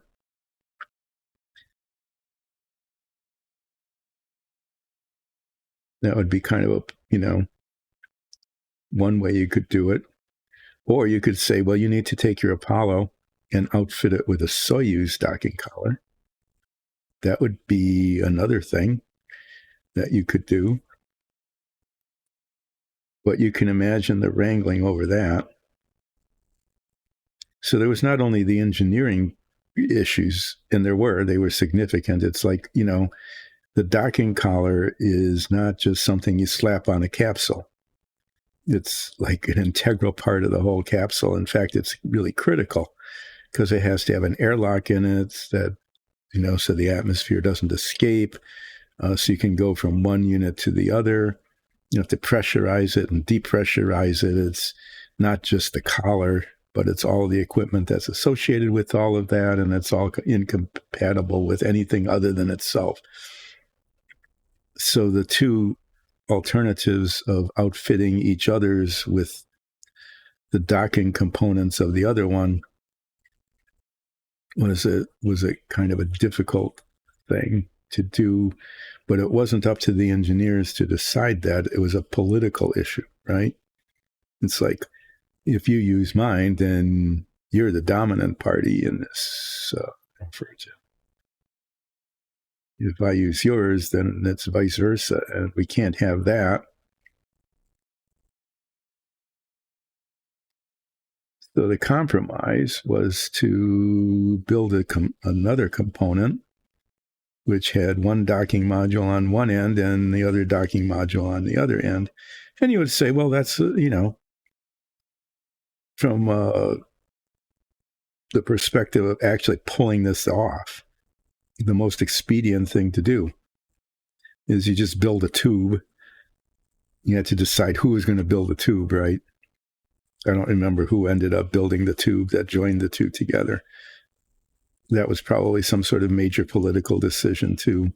Maybe, I don't know. I really don't remember that. But it was probably critical, who got to build that.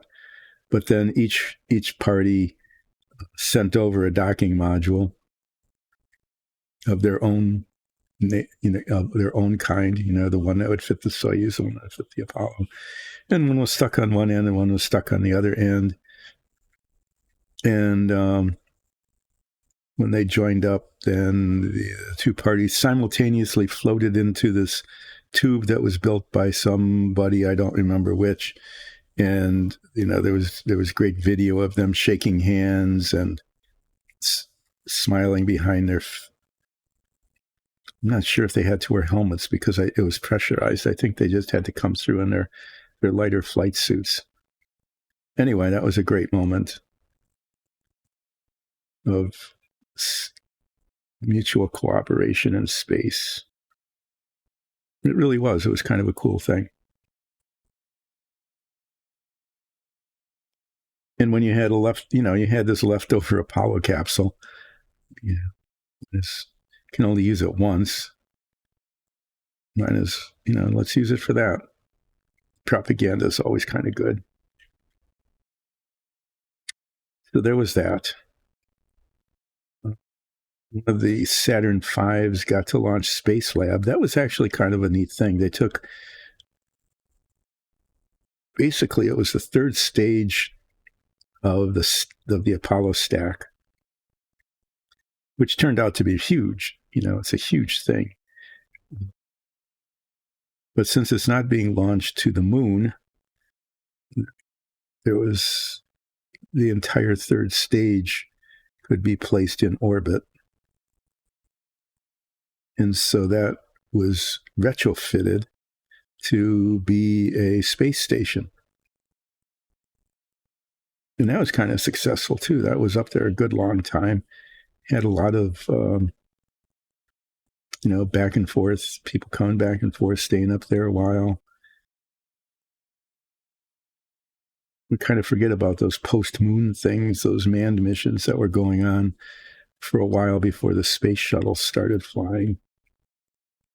But they were probably, scientifically kind of valuable. Back then, what happened in 0G was not something that was very significantly studied, because the only 0G you could get was for like a couple of minutes of a hyperbolic curved light of a plane that went up like that, So, if you're driving along in a car and you come to the crest of a hill and you go over it way too fast, I'm sure some of you have done that, or a roller coaster, when you get to the top of the hill and you're going really fast and you feel like you're being pulled out of your seat. Okay, those are the moments of 0G that you're able to get. Not the kind of thing that's really good for doing serious experimentation, right? It might be great fun being a graduate student. That would be great fun. Being a graduate student, I'm going to study stuff 0G, so I need to ride this roller coaster over and over and over again so that I can get my momentary period bits of 0G for my study, for my dissertation. Somebody probably actually did that. I'm sure somebody did, because that would just be the kind of thing that somebody would do back in the 50s and 60s. Anyway, yes, so there were a lot of questions about what happens in zero gravity, including like what happens to people if you're there for more than a couple of weeks. And so Space Lab actually provided an opportunity to do that. What happened with plants? How do they grow when they don't have gravity? Just, can you grow them basically upside down, or is any side upside down? One side's as good as another? No. It's the kind of thing you find out. So that there actually was kind of like real science being done then, answering real questions that at the time seemed important to answer, because people were thinking, remember 2001: A Space Odyssey, people were thinking that kind of stuff might actually happen. People might just be wandering around exploring space. In order to do that, you had to find out what it was like in microgravity. You also had to find out what happened when you were bathed in solar radiation above the atmosphere.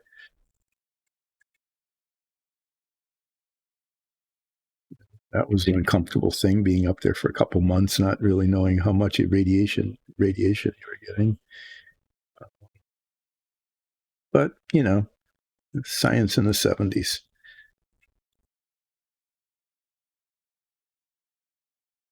Most of these pins are kind of fitting. This one's a little big, but not too bad.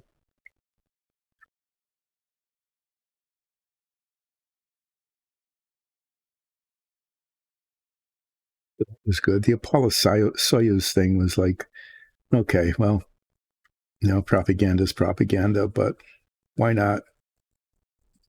At least for a period of time there, it looked like that our main preoccupation wasn't blowing each other up, which in some ways was kind of comforting.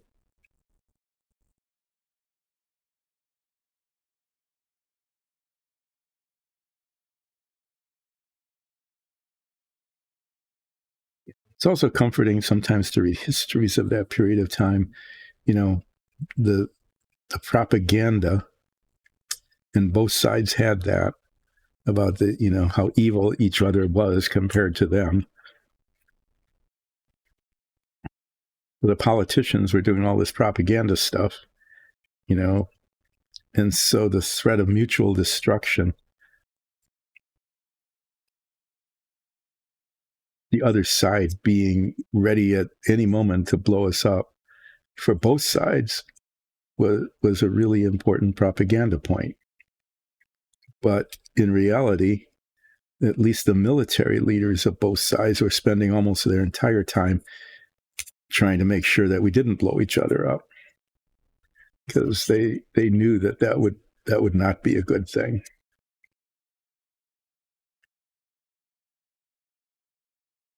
It's actually why our family never got a fallout shelter, even though I really wanted one, because it would be so cool to have this little room buried in a backyard. Okay. Because my uncle was active in the military and basically, said, no, don't waste your time and money. It's not going to matter. And so my dad listened to his brother and didn't buy us a fallout shelter. Although our grade school did have the civil defense sign on it, the red and the black triangle thing that said that our school was a fallout shelter.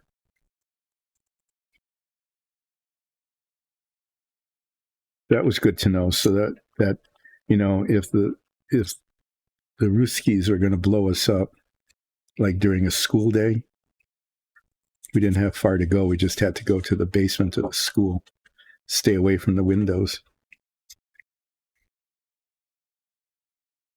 It wasn't as cool as actually having a fallout shelter in your backyard, but it was there.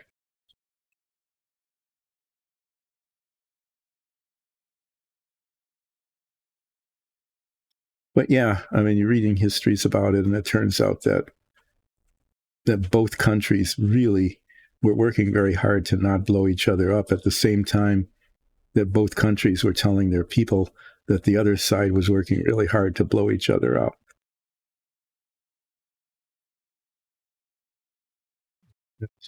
That was all part of the deal back then.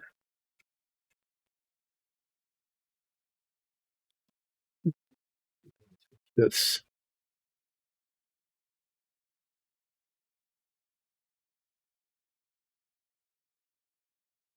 Did you see one of those? You can actually get on those.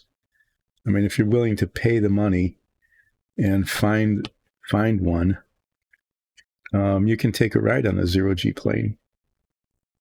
I mean, it's possible to do that. And if you really like that feeling, then go ahead. Why not?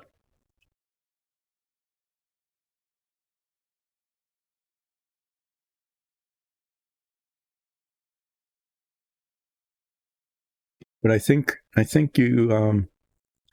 you get a plane that can fly high enough and fast enough, probably even like a charter.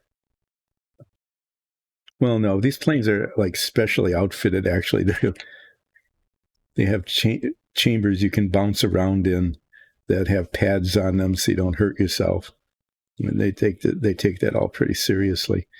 I mean, you could just like charter a business jet, right, and fly the same sort of path, but you wouldn't have the opportunity to bounce around inside of a fairly large cabin.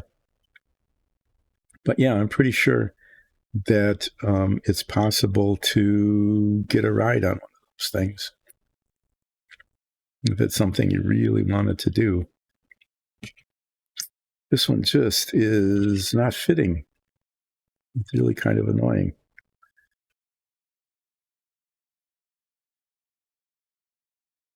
So when I'm done getting this to fit into the little notch on the panel here, I am going to take a break.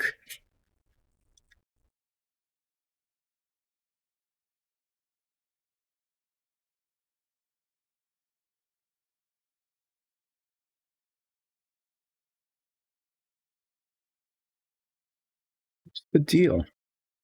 I do not understand it. It's always, there's always like the last one, right? The last one just isn't going to work.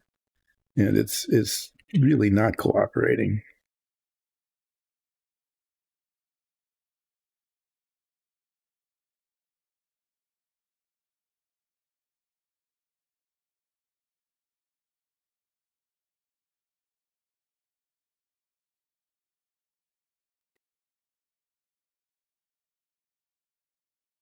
I'm thinking this model would be easier to build if it were like double the size.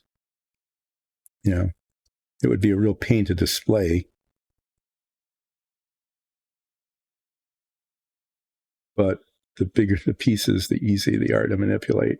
Okay, I think that will do.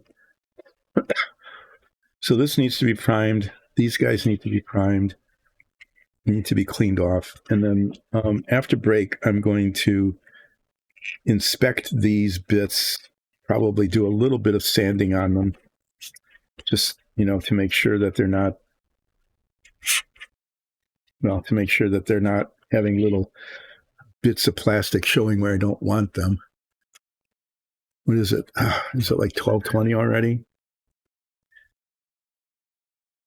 15. Okay, this is late for the break, but I wanted to get that kind of done, and it's kind of done. I'm going to try to get a shorter break.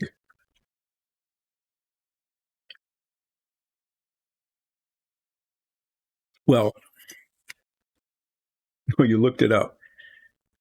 $300,000 for a private 2 minutes of weightlessness. No, but joining a group isn't bad if you could get if you can get a group together. What is there, like maybe 10 people? Well, in this case, it would be like 30 people. 15? Holy cow. That's actually pretty cool. 15 dips means that, 15 times you go weightless. That's almost worth $10,000 if you think that you're not going to barf. Okay. I'm sorry, but I think that's a real danger when you do that.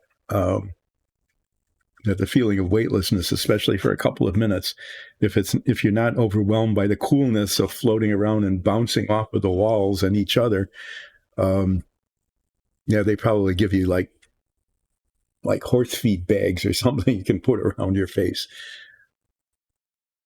10 grand, huh? Well, if you decide not to go cruising, there you have the opportunity to go weightless. Yeah, I know. It might be. I didn't realize that's actually not too terribly bad a price for. I thought maybe you'd get like two hyperbolic things, but 15. That's almost like a half hour of weightlessness. Well, yeah, it is way cheaper than going into space, especially since nobody's really flying you into space now. At the moment, all of those suborbital things are not operating. They were supposed to be going off like 4 times a week or something. Okay, those I'll clean off since marring the top surface of that. Clean these off, get them ready to be primed, and do that priming probably like tomorrow or Sunday or something, so that they're ready for Monday.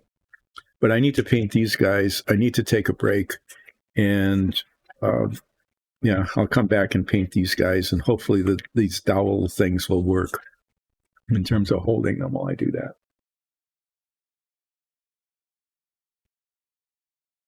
I can tell you now that I'm getting less done today than I thought I might, which means that on Monday I will be doing some of the things I thought I would get done today that I didn't.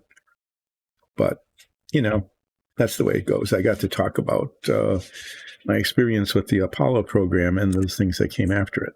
I'll try to keep this short. I'm going to try to get back by 1:45 so that I have an hour and 15 minutes to finish painting these and getting a few other little things done that I need to get done, including, is this the thing?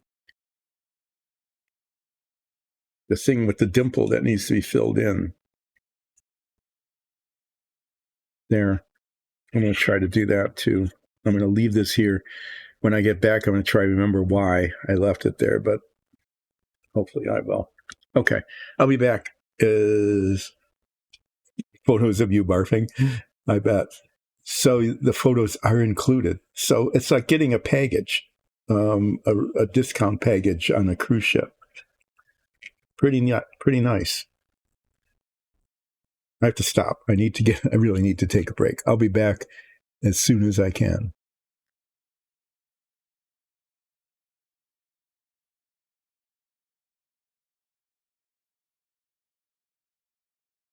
Huh.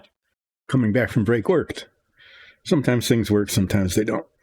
What I was going to do, although it's not really critical, but I'm going to do it right away because otherwise I'm going to forget about it, is get a little bit of this stuff. This is spackle.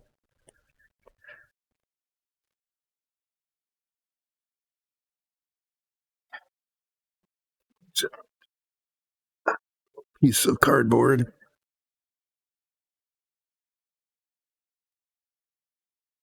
Of course, stuff solidifies in the tube, right? I need like none of it, really. Tiniest little bit.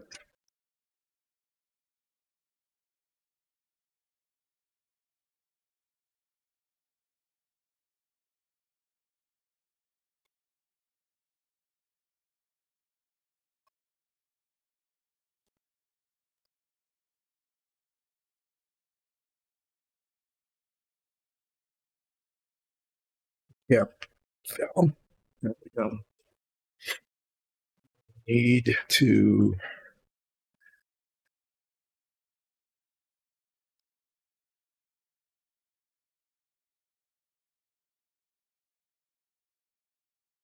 always be prepared with stuff you need. Right? There we go. Clean this off. Not that I need a clean nail as much as I don't need a nail full of spackle floating around all over the place, getting little bits of spackle on things. Then I need a flat surface. I'll use a toothpick. So this tiny little indent here irritates me. Seriously irritates me because it shouldn't be there.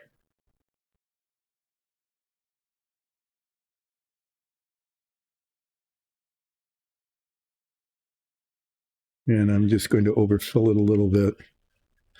When that dries, I will sand it off. It doesn't stay pink, it turns white when it dries. And that won't be today because it takes longer than the time that's left in the stream to dry. So I'll do it over the weekend, or I'll do it on Monday when I need to find something to do, right? Probably could figure out how I could take maybe 45 minutes to sand that little bit down. I need to paint these guys.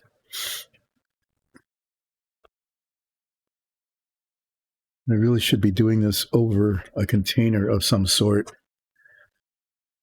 just in case, as I'm painting them, I'm not sure how well these things are going to hold. These tiny little rocket nozzles. Well, what am I doing with this? Well, that's where I'm going to stick the stick after it's done.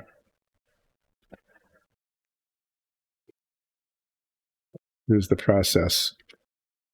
Insert the stick. Okay. Paint it, and then stick the stick on the thing.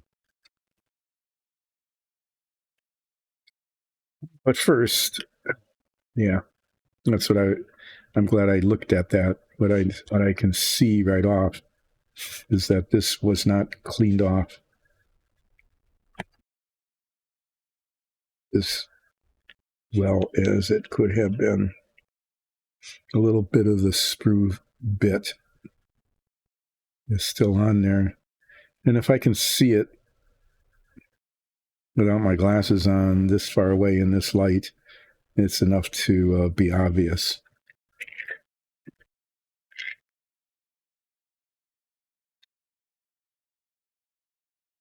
So unfortunately for all of you, I get to look at them again and do a little bit of filing on them before I move on to the painting. I thought I had got them pretty well the first time around, but there's always something.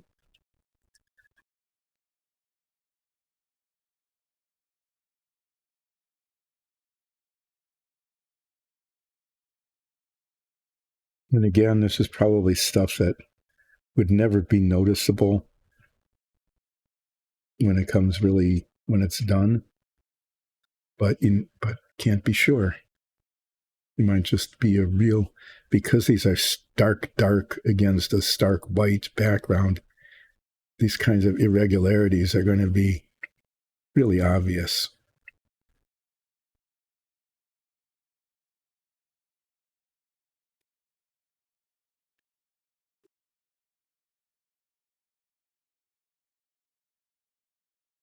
I'm really kind of surprised at how much I didn't get them done on Wednesday when I was working on them. Just how much of this is still on there.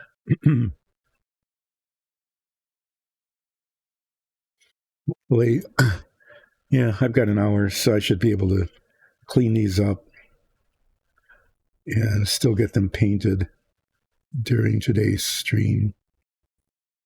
They're not going to dry enough to be able to get the inside of the nozzle done.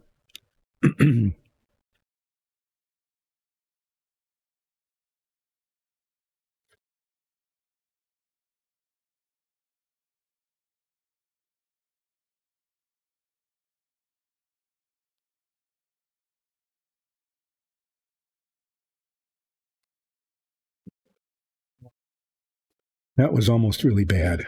I almost lost one. Kind of a miracle that it just landed in a spot I could find it.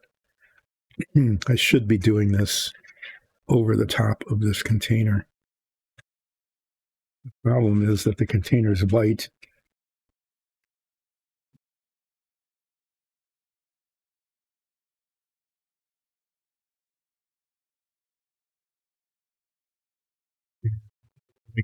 I'll just put it against the file.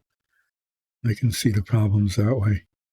I don't know. It's hard to keep these on camera. They're so tiny.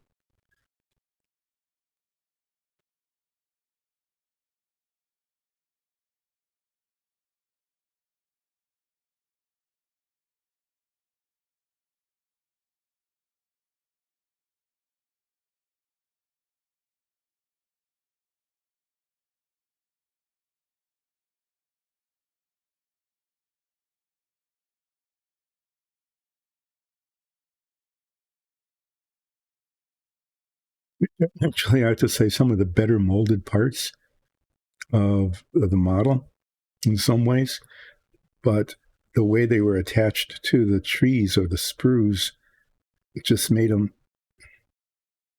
created these flaws all around the edges. And basically because of the parts of the tree that adhered to them,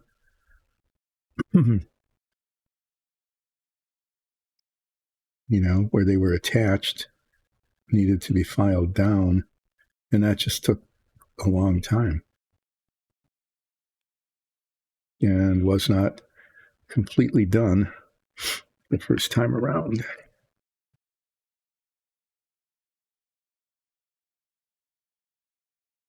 I think these are really the smallest pieces on the entire model.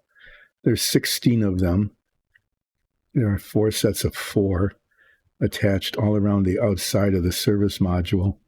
And their function is to control what's called the attitude, which is not whether it's grumpy or not, or happy or in a big good mood or not, but its orientation in space and also its motion.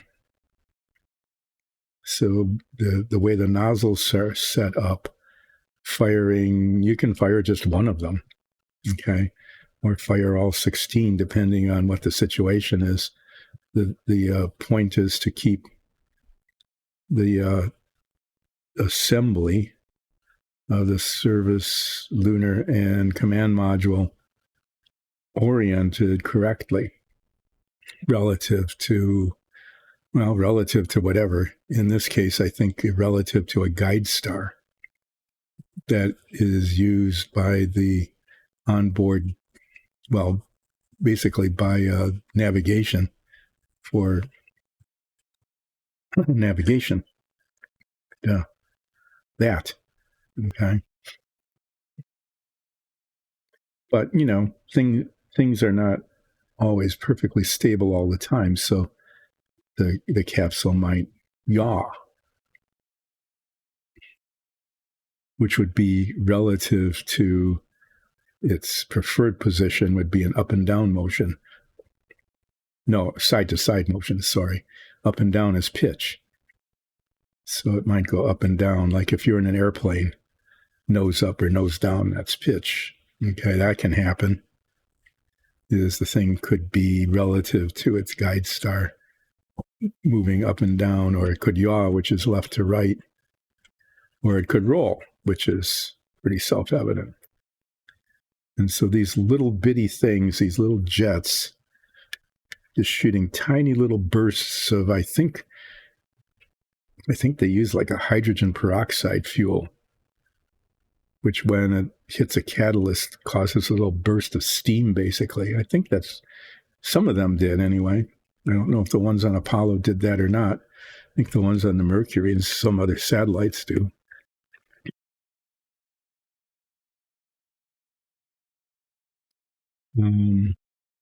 Yeah, these tiny little jets are all it takes to change the attitude, to make it roll or stop rolling, to pitch it or make it stop pitching or yawing if it's not yawing, if it's yawing incorrectly. These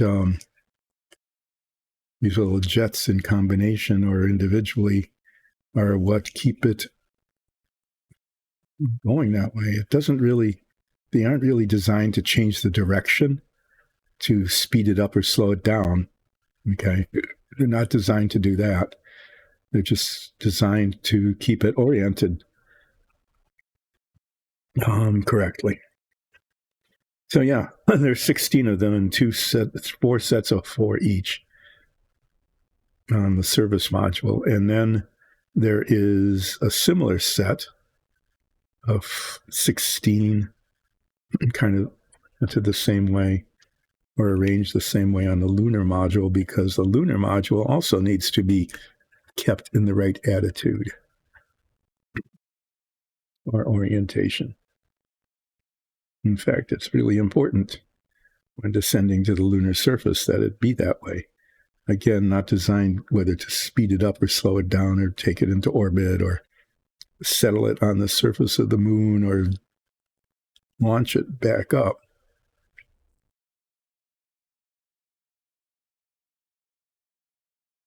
And how these things don't have variable thrust. Okay, they're either on or off. And so the effect that it has on orientation, how much it changes, how much it stops a yaw or causes it to roll a little bit, is determined by how long they fire. And once it starts, when you're in space, this is another kind of interesting thing. Say you wanted it to roll a little bit, right? You wanted it to roll like 15 degrees clockwise relative to its reference star. You'd fire the jets, a couple of these on the side of the module. That would cause it to roll, but it would just keep rolling because there's no friction, so to speak. I mean, no real friction of any significance in space. So to stop it from rolling, you have to fire the jets in the opposite direction, just enough to cancel out the effect of the first firing. So the use of these reaction control jets is really, again, it's really an amazing thing that they were able to do it as accurately as they could, given the electronics controls and timers and computers and everything that were available at the time. Put this over, hydration here, my water.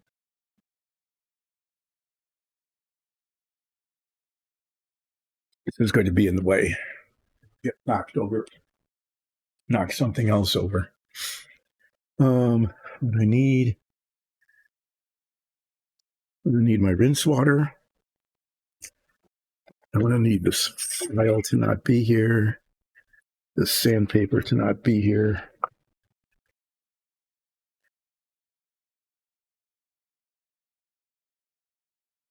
This cup to not be here, because these pieces are going to be on the ends of sticks, and the ends of the sticks are going to be stuck in the sticky tack to hold them in place.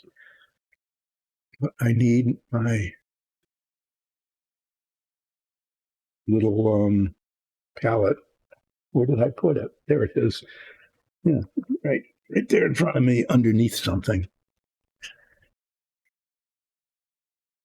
Okay, let me find a brush that will work here. I want a fairly broad brush, something like this. I just want to cover a small surface relatively quickly. And I'm using the steel paint. This is the same color paint that I used on the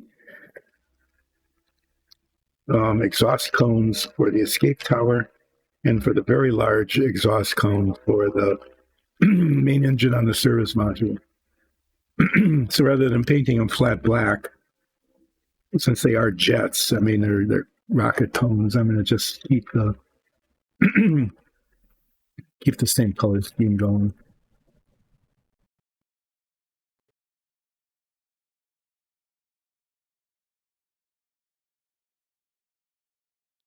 Opening this with a paper towel, because sometimes it squirts out and makes quite a mess by getting paint on my hands. I don't need a lot of this. Pour out more if I need it.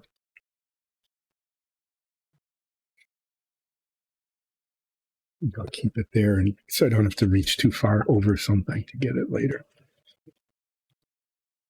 So this is how this is going to work, is that I'll put a stick in the cone like that, which allows me to hold it and rotate it. I'm going to hold it over this little plastic thing, not only so you have white on white so you can't see it, when you can't see the paint go on like this.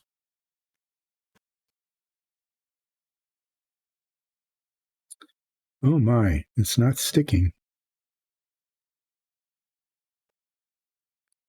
Yeah, I probably have enough fingerprint oils on this so that the paint isn't adhering as well as I'd like it.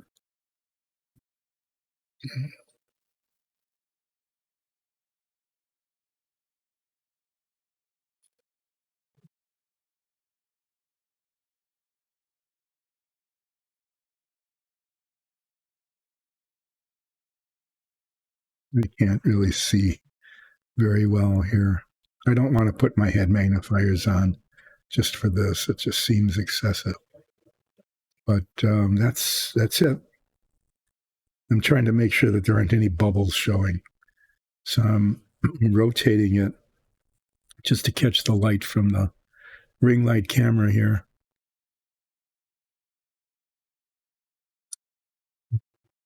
The deal. And then, like I said, I'm just going to stick them in the sticky tack to hold it while the paint dries. There's one.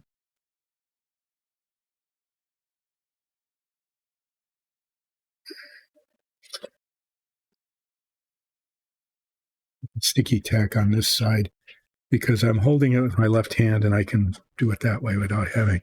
Anyway, as I discovered from the first one, I had to switch hands. I don't want to keep doing that.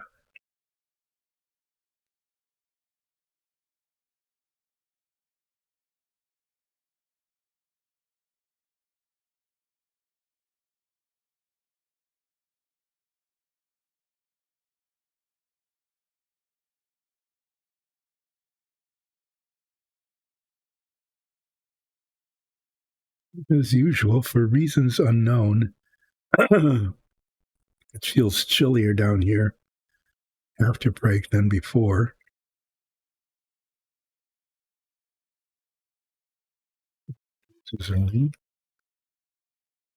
Oh, maybe I should have made these longer, huh?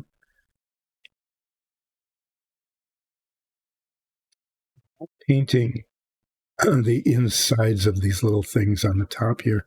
That's where they go onto. It's where they attach onto the brackets, and so I really don't want paint in the hole there because some sort of adhesive is going to go there. And I want to get at least 8 of these onto that one sticky tack stand because I've got 2 stands. Get 8 of them on there. Then I can get 8 onto the other one. At least I was clever enough to start on the inside. To put the first ones in on the inside of the sticky tack so that I can put the rest of them around the edges.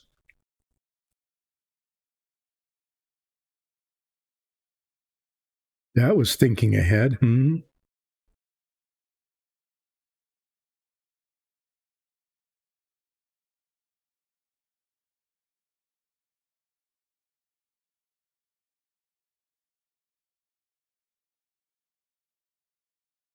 These little attitude control jets are cumulatively taking like 4 times as much time as the panels because there are so many of them.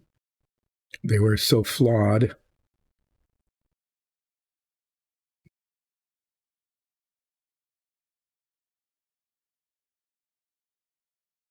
The number, the flaws. Now you're saying, why don't you just stick them on there and paint them while they're on there? And I'll say, no, why don't I? Probably because it's going to get crowded soon. And I can't easily rotate it to all sides of it. Like I can easily rotate this.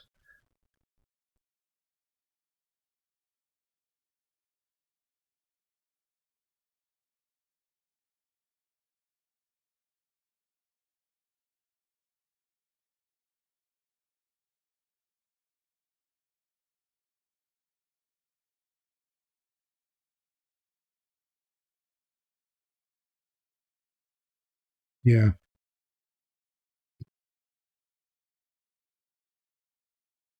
Would have been better if they were a little longer. But, I thought, well, I'll just cut the toothpicks in half. And you get 2 out of each one. Not that I didn't have enough toothpicks to do longer sticks. It was that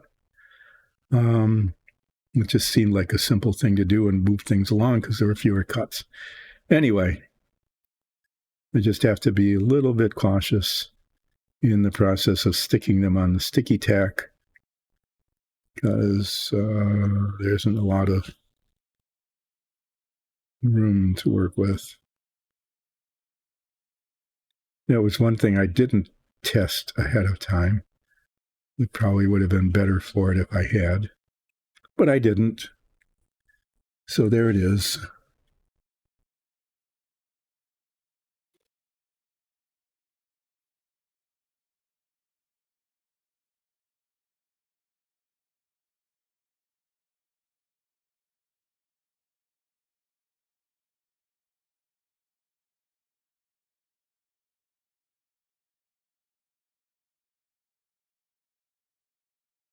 Making sure there aren't any bubbles.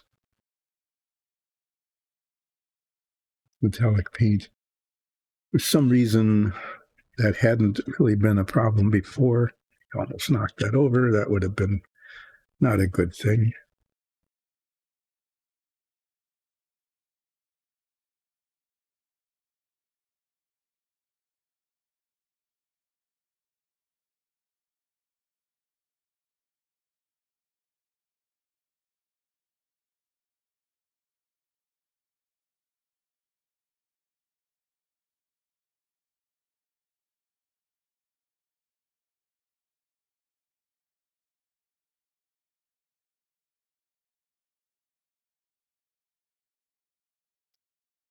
planning to do, this is another one of these things that's going to take more time.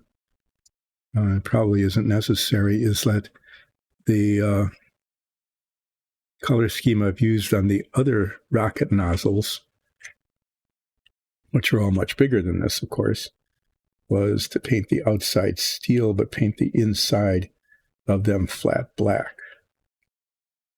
Yeah, I managed to not be able to get that on without getting it on my fingers nice. My fingers are turning out to be just a little bit too big for this. Nice, huh?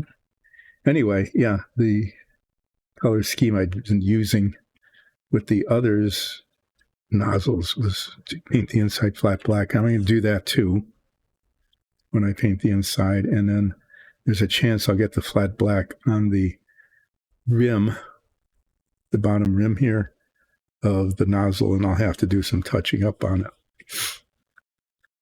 The advantage that will be for me is that it'll take up 50% more time of this stream than if I just painted everything that either this color or flat black. You know, the touch-up time, right? But it's maybe again something people wouldn't notice, but I will know, and that's how I want them to be.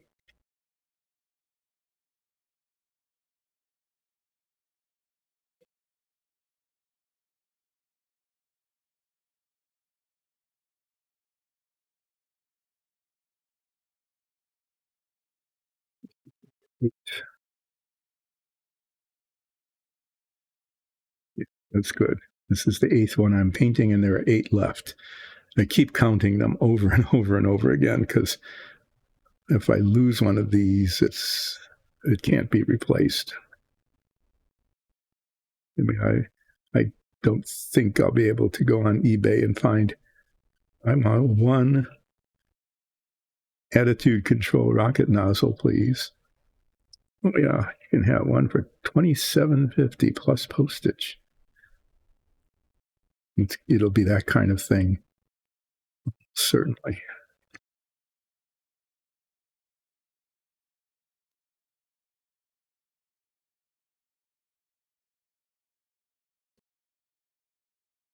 Sniffing, but that comes from it feeling a little bit chillier down here than beforehand.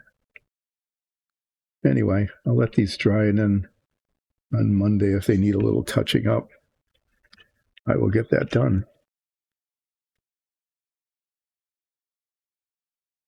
Here, what I really should do is move these over here where I can reach them without bumping into the ones that I painted.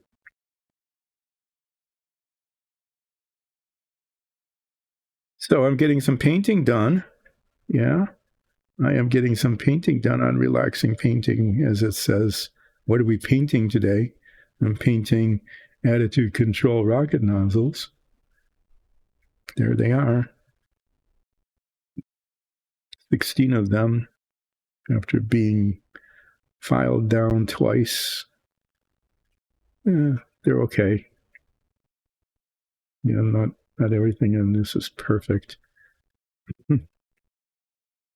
Wonder if one were a master modeler and was making a display model. I mean, so it was like a solid A on the modeling scale grade. I wonder how long it would take them to do this. It might not. It would take them a little, probably about as long as it's taking me, but they'd probably, be at it for more than a couple hours 3 times a week. One can probably say that pretty safely, that would be the case. But I'm just going to guess, and I don't know if this is true or not, that they would have just as much fiddling around, doing filing and sanding on these parts so that they looked acceptable. They would be a little better at it, though, because they'd have more experience with abrasives.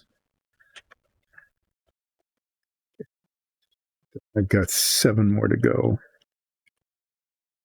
But I'm going to get a 9th one on there very safely.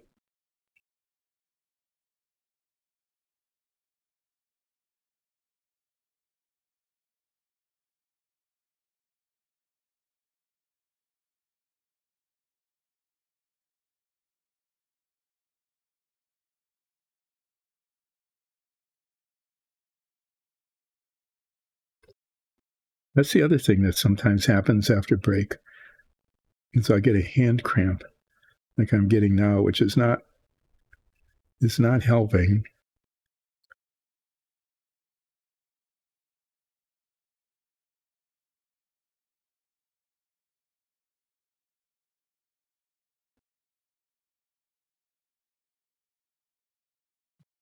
Some platinum. This one is not. You can tell if that's really showing or not. It looks like it's just there's some of the sprue left on there. Sorry, I'm going to just not the best thing in the world after it's been painted, but it's really obvious.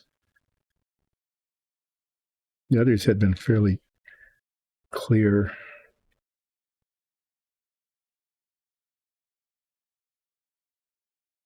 Yeah, now it's not so obvious.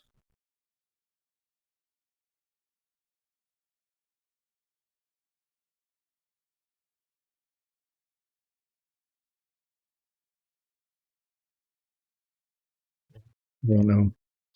That may or may not make any difference. Yeah, it probably did a little bit.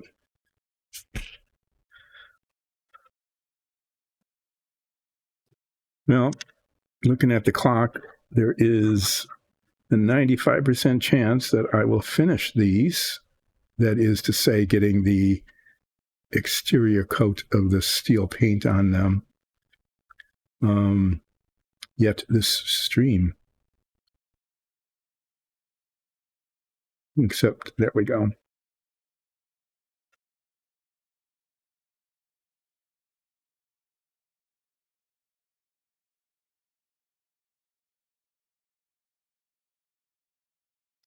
And then I'll do like a recap of what I did today, which isn't all that much. It's not as bad as Wednesday. I think if I were to do a recap on Wednesday, it would be, did I even bother showing up almost in terms of how much I managed to finish. Today is not quite that bad. But there isn't, I have to say that in this, from the perspective of looking at things, it doesn't look like I got that much done.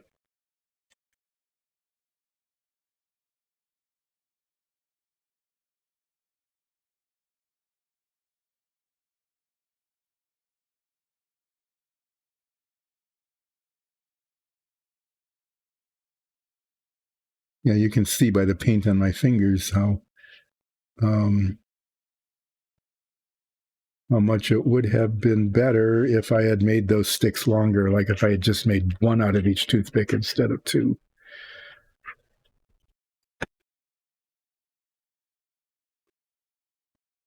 But I didn't. And there are 5 left. And this is going to be, it is what it is. It's just an annoyance. It's not a real, it doesn't raise itself to other than a minor oops level. It is kind of a minor oops in that it was 100% preventable had I, tested this out before I started painting and got the toothpick sticks to the right length. Didn't.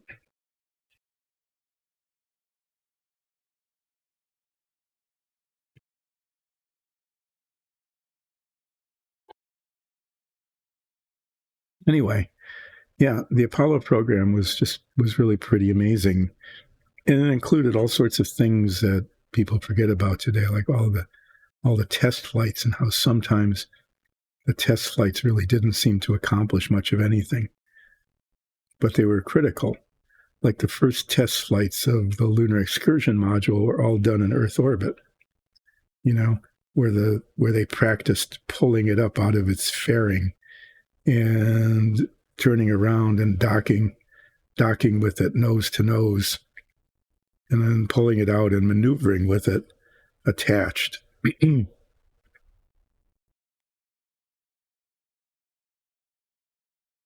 actually turned out to be critical in Apollo 13 because they were able to use the lunar module attitude controlled jets, since it was attached and wasn't going to land on the moon, so didn't need them to control its own attitude. They were able to use those in addition to the service module attitude control jets, which was pretty important at certain points of their self-rescue mission.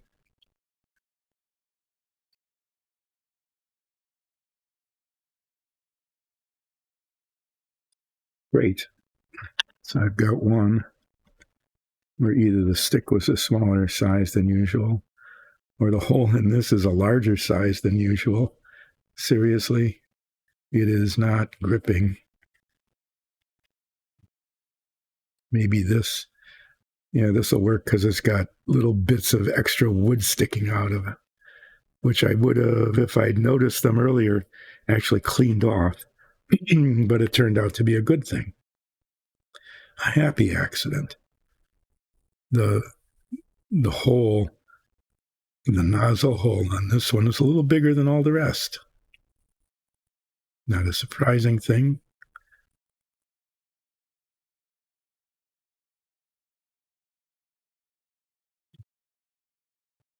With the extra wood, that was actually the thing that made it work, was on the outside.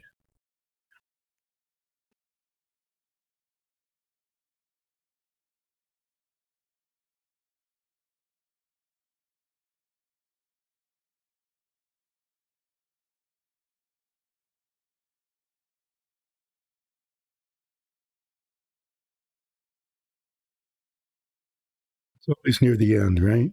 This could have been the last one. Oftentimes that's the case, is that the one that really goes south, the one that's a real fail, is the very last one. And it might be it. There might be one of those two that are left might be even more of a challenge than this one was, because this one decided it didn't want to stick on the stick.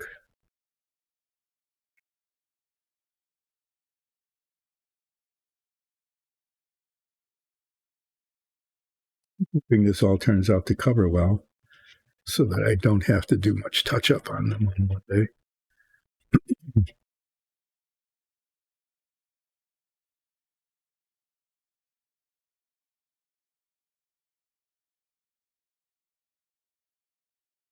So the other thing a really good master modeler and a master painter would do that I don't do is they wouldn't get paint on their fingers like this.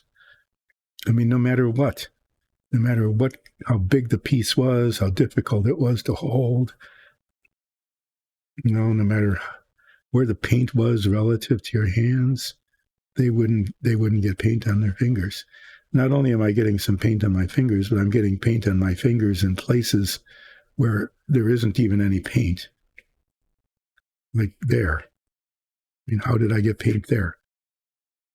Or there? Because I'm not coming close to the painted surface with those fingers. This I can kind of understand. It's bumping into the side when I'm sticking it in the sticky tack. These little spots, I don't understand. I kind of tentatively concluded that the paints that I use jump, that they're able to leap like fleas on the surfaces that are being painted onto my hands. No, that's not true, but it behaves as though it were true.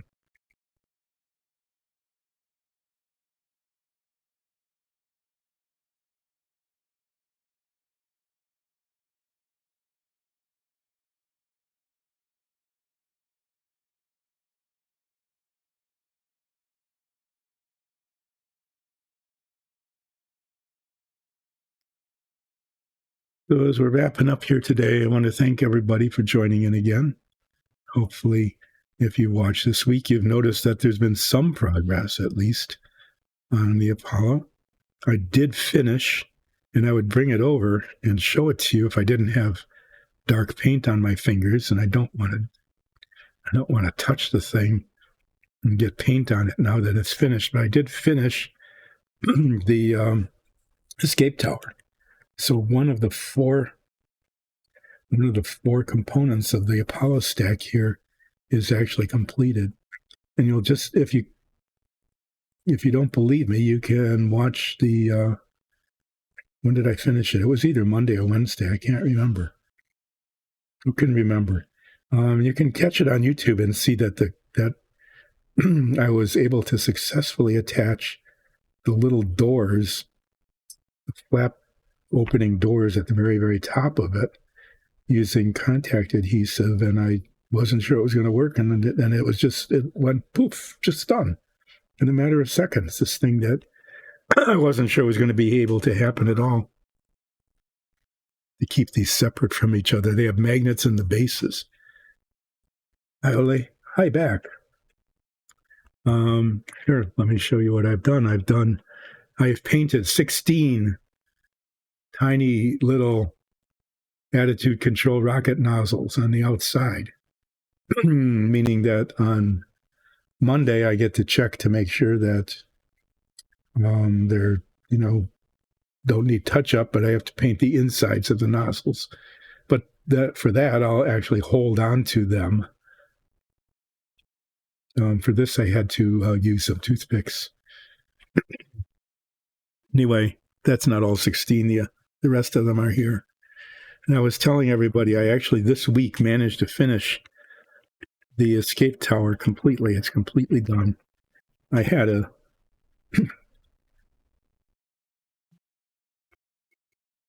very happy surprise in attaching those two little doors at the very, very top of the module. It's over there. It looks pretty good, but I got paint on my finger, and I don't want to touch it and bring it over. So maybe I'll show it off on Monday, just to show that that's done. What I accomplished today was next to nothing. I spent the better part of an hour just cleaning up the seams on these tiny little brackets that hold the reaction control nozzles. And I'm going to reprime those. I'm going to prime them. I'll get out the double-sided tape and stick them to a piece of cardboard yet this stream. I can do that. I cleaned off a molding flaw here. There was a little raised circle that was just in the wrong place at the wrong time. So I got to spend like a half hour sanding that off. I test fit a lot of these pieces and found out that they actually fit. Not real easily, but they fit well enough so that once they're painted, I'll be able to prime them. Not prime them, paint them. They're already primed. So I was going to do some taping today, but I didn't. And I'm not sure if I'll do anything over the weekend other than prime these pieces in the inside of that again. So maybe on Monday, what I'll do is I'll paint the insides of the rocket nozzles and probably attach these little guys to the outside of the panels, because they're going to get, when I paint it glossy, they'll all get painted together. So it's better if they're attached before I do that painting. And then I'll do a bunch of taping.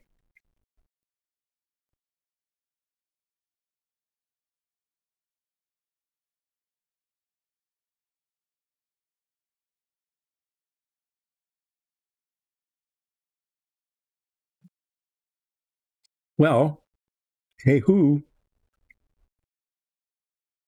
Somebody wants to see you on the stream.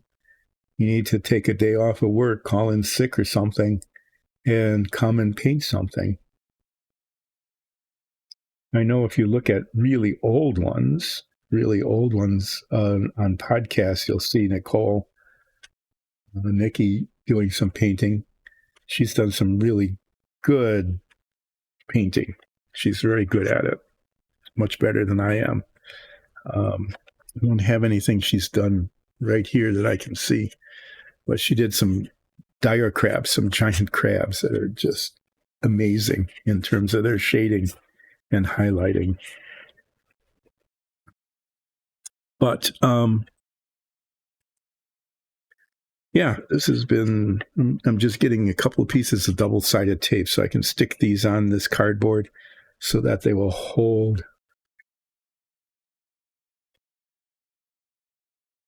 Oh, really? That would be really good. Yeah. Next cruise. Actually, I'm going to be going to Europe, Germany, to visit our granddaughter again this year. Try to do that every year. It'll be just after her birthday. She'll be just a little bit over her first birthday. Maybe we can have a second birthday celebration while we're there. Being retired. This is a secret we learned from a travel agent, and now actually Nicole is a travel agent. In case you're ever traveling anybody, okay, I'm going to plug this. Far, Far Away Travels. Far, Far Away Travels.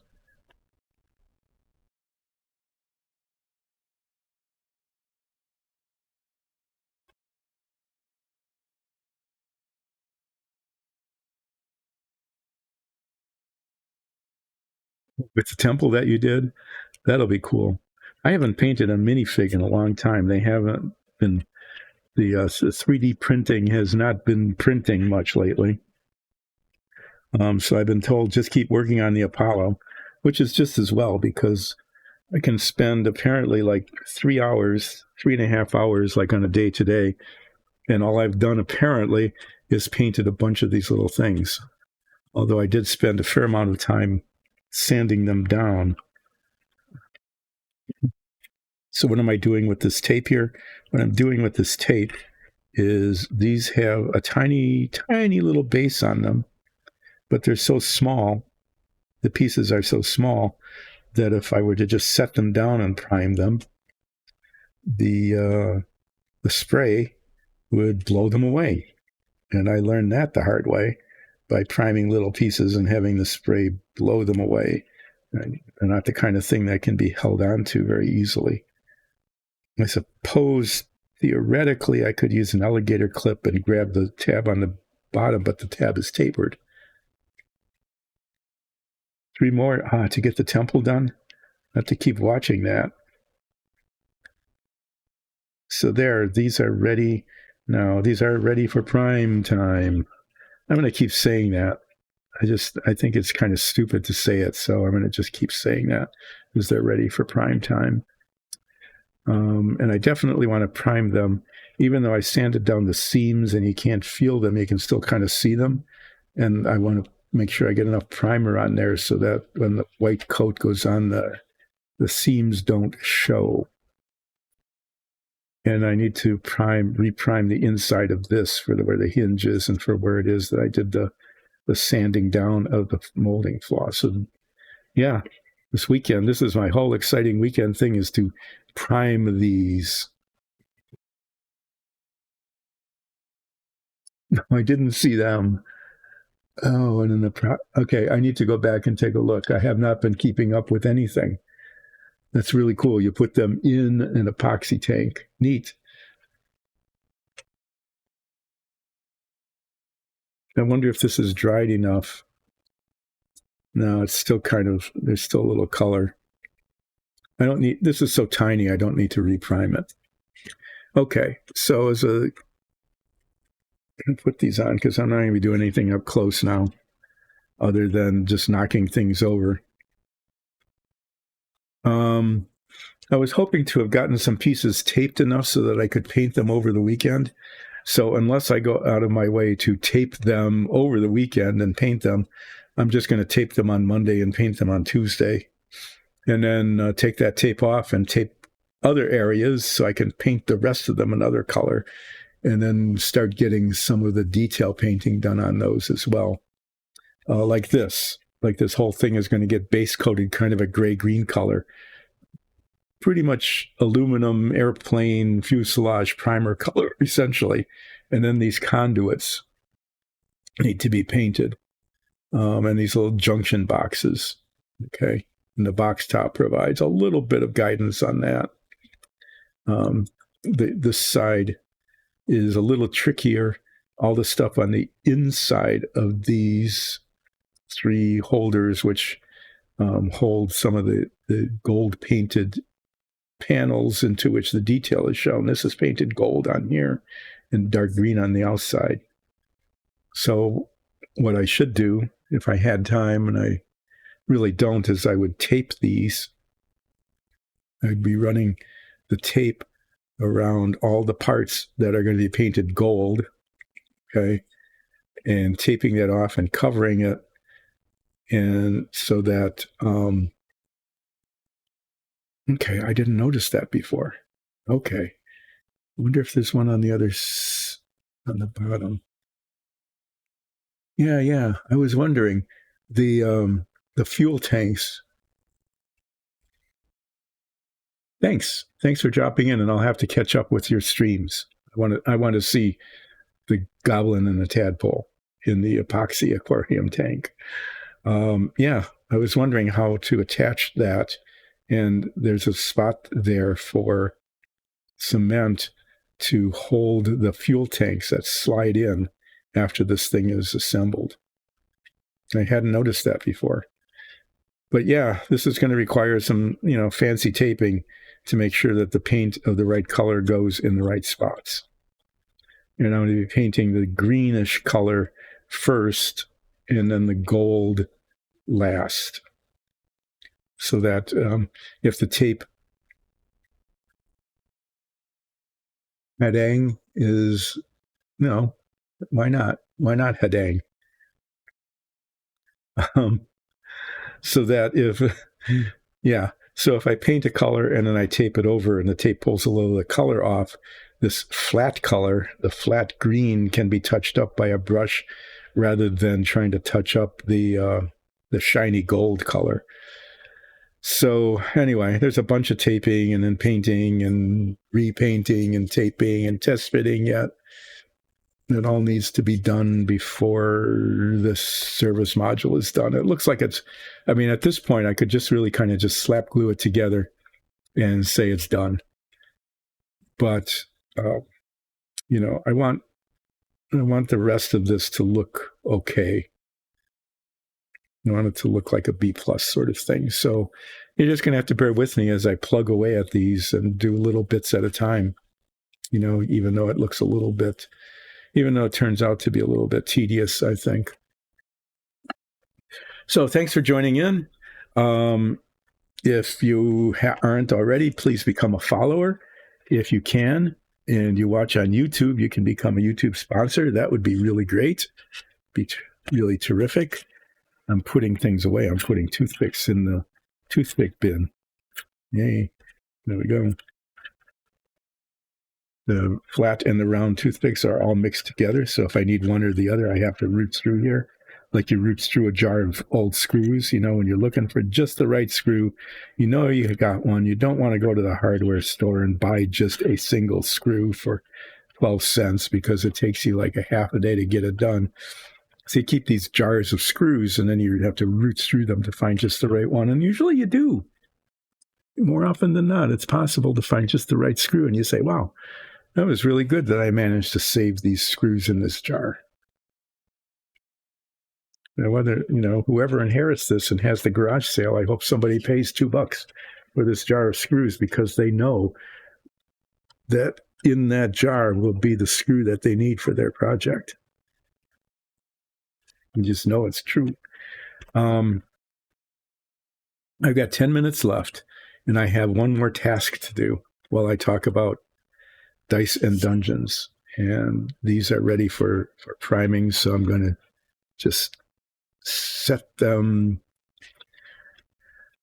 What I want to do is I want to set them in that box there, but it's all full of other stuff, so I can't. I'm just going to have to just set them aside like this and hope I remember them later. Okay, I wanted to do this task. Who will really appreciate it? Because who says that I usually spend 15 minutes on the show before I find my brushes, is I've got this pile of brushes. I also have these pens, these little fine point felt tip pens, green and blue and red. I use these on the submarine fairly often to highlight some of the dials and the little switches and buttons on the control panels. So those are a thing. But I've got this pile of brushes here. And what I want to do is pick out the ones that I use so that I can keep them where I can find them, and they don't get mixed up with the ones I don't use all the time. Like this one. This one I've lost at least a couple of times. My 10-0 brush. This one I haven't lost, but there's two of them. One is this one where the bristles are gone, so this is actually just junk, and I need to replace that sometime. And this one is still alive, at least for a little while, so I'm keeping that. I use this brush for, it's really nice soft bristle brush for large surfaces. Okay, so this one gets used. There's one. Yeah, this one I use for dry brushing. It's very stiff bristles, kind of broad. Okay, and then I can use it for just like dabbing things, for shading or for dry brushing. So I'm going to keep that one.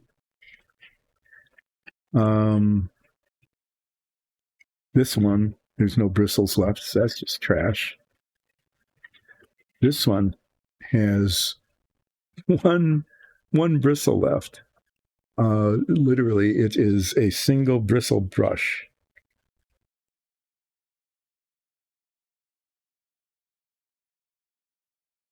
I think I'm going to keep that just in case I ever need a single bristle brush. Why not? That's a popsicle stick and not a brush at all. So what about the rest of these? This one looks like it would be good, but it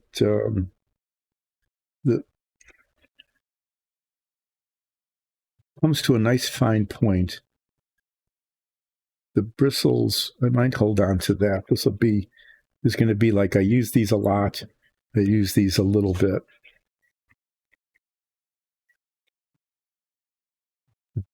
This is a really good brush for which I have no use. It comes to a really fine point.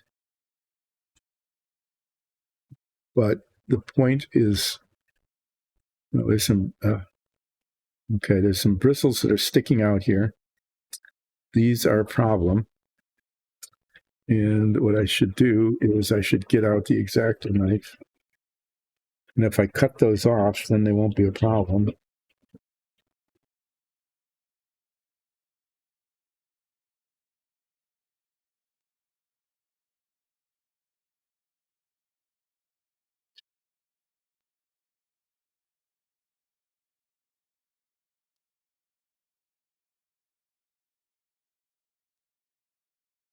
This is a brush that Nicole would use a lot because for some reason she knows how to use it.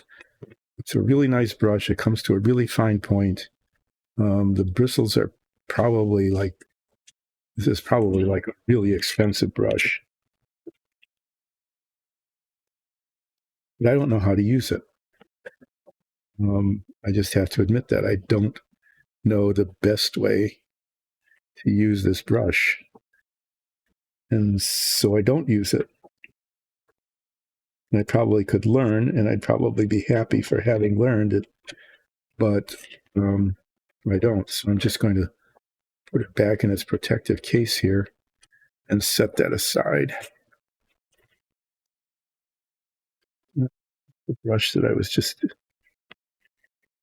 So this is an okay brush for doing what I just did, which is like fairly large surfaces. I'll keep that with it. I use it fairly often, brush. This brush and this brush here should be good, but the bristles are just everywhere, so it's trash. Okay, it can't be used anymore. This is another one of those things that could be used from time to time, not all the time, but just for specialty stuff. These brushes are good brushes. This one has an angle on it, so like for cutting in, that's pretty good. I can save that. There's another one here that has a really long... Wow, yeah, those bristles, if those bristles would be coherent, and come to a point, as opposed to being every which way, this is a really good brush for getting a little bit of paint in deep. And those bristles just need to stick together. But trying to get it wet and getting it to stick to be coherent. And I'll hang on to this brush because it could be useful for some things. This brush is just a mess. It might be used sometime by somebody else, but not by me. Some of these others, like this is... I've already got one that does the same thing, but it's in better condition, so I'll trash that. Sometimes it's just like, why hold on to them, right? Then on the other hand, it's like, I don't know, maybe I'll put it in the I'll use this someday pile, maybe not. This is another one of those that Nicole would know what to do with. So I'll put those I'll set those aside for somebody more skilled to use. I guess I'll just look at the rest of these. This is another single bristle brush. No, it's not another one. It is the one that had the single bristle.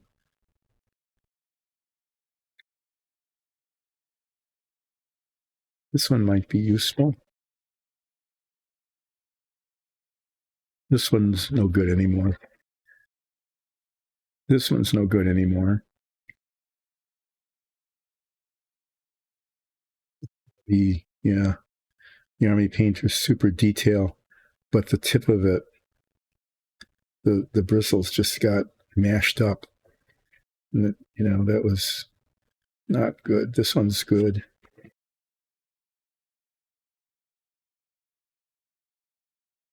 This one could be used for certain purposes. So these are occasional use brushes. These are like almost all the time use brushes. This one,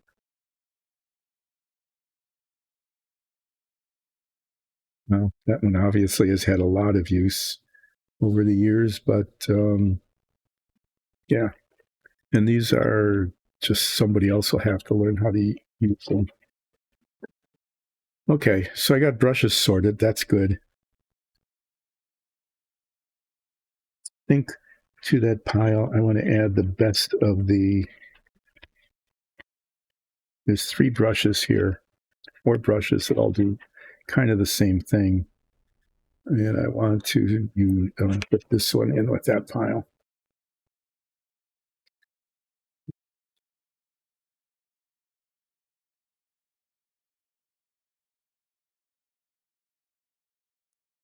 Okay. So these are, I probably will use them frequently. These are, I might use them from time to time. These are somebody who knows how to use those brushes will like to use those brushes, and these over here are trash. Mission accomplished. Thanks for joining in. Be sure to catch our Dungeons and Dragons show, our D&D show. with live chat on Sundays at 2. If you can't catch it then, please join in and watch it on YouTube or listen to it as a podcast. It's really very entertaining. We are a wonderful D&D show. If you like relaxing, painting, sanding, scraping, scratching, occasionally assembling with D&D, catch this stream Mondays, Wednesdays, and Fridays from more or less 10 until more or less 2, as it was today. I did accomplish a few things. I finished sanding down and painting a bunch of tiny little attitude control rocket nozzles. I think they're pretty close to being done. Why? Okay, I'm going to take one of my toss this brushes. This is one of the, I can throw this brush away. I'm just looking at the top of this, and some of this just might show on the edges. I'm not sure. Oh, geez. Yeah, doing stuff near the end of the stream is always an adventure, because I lose focus and do things like knock things over and drop them. It might be fun to watch. It's not so fun being here doing it. Just painting not the insides of the nozzles. That's where adhesive goes, like I just did there, but all around the raised edge. There we go. I don't even have to wash it because I'm throwing it away. Oh yes, a pencil. That's an implement of making lines. So I'll put these brushes away in a safe place where I can find them later in a little bit. But for now, I want to say thanks for joining in. Please watch our Dungeons and Dragons show and come back Mondays, Wednesdays, and Fridays and watch this stream. And if you can't catch it, you can always do the YouTubes of this as well. Most of them actually end up getting posted, is my understanding. And that's a good thing. So you can watch them at your leisure, or leisure, depending on how you say that word. Thanks again. I'll be back on Monday doing more stuff on the Apollo. We'll see. Maybe I'll do some things over the weekend so I can make more progress next week. Maybe I won't, in which case you'll watch me make very slow progress then. Thanks, everybody. See you next week.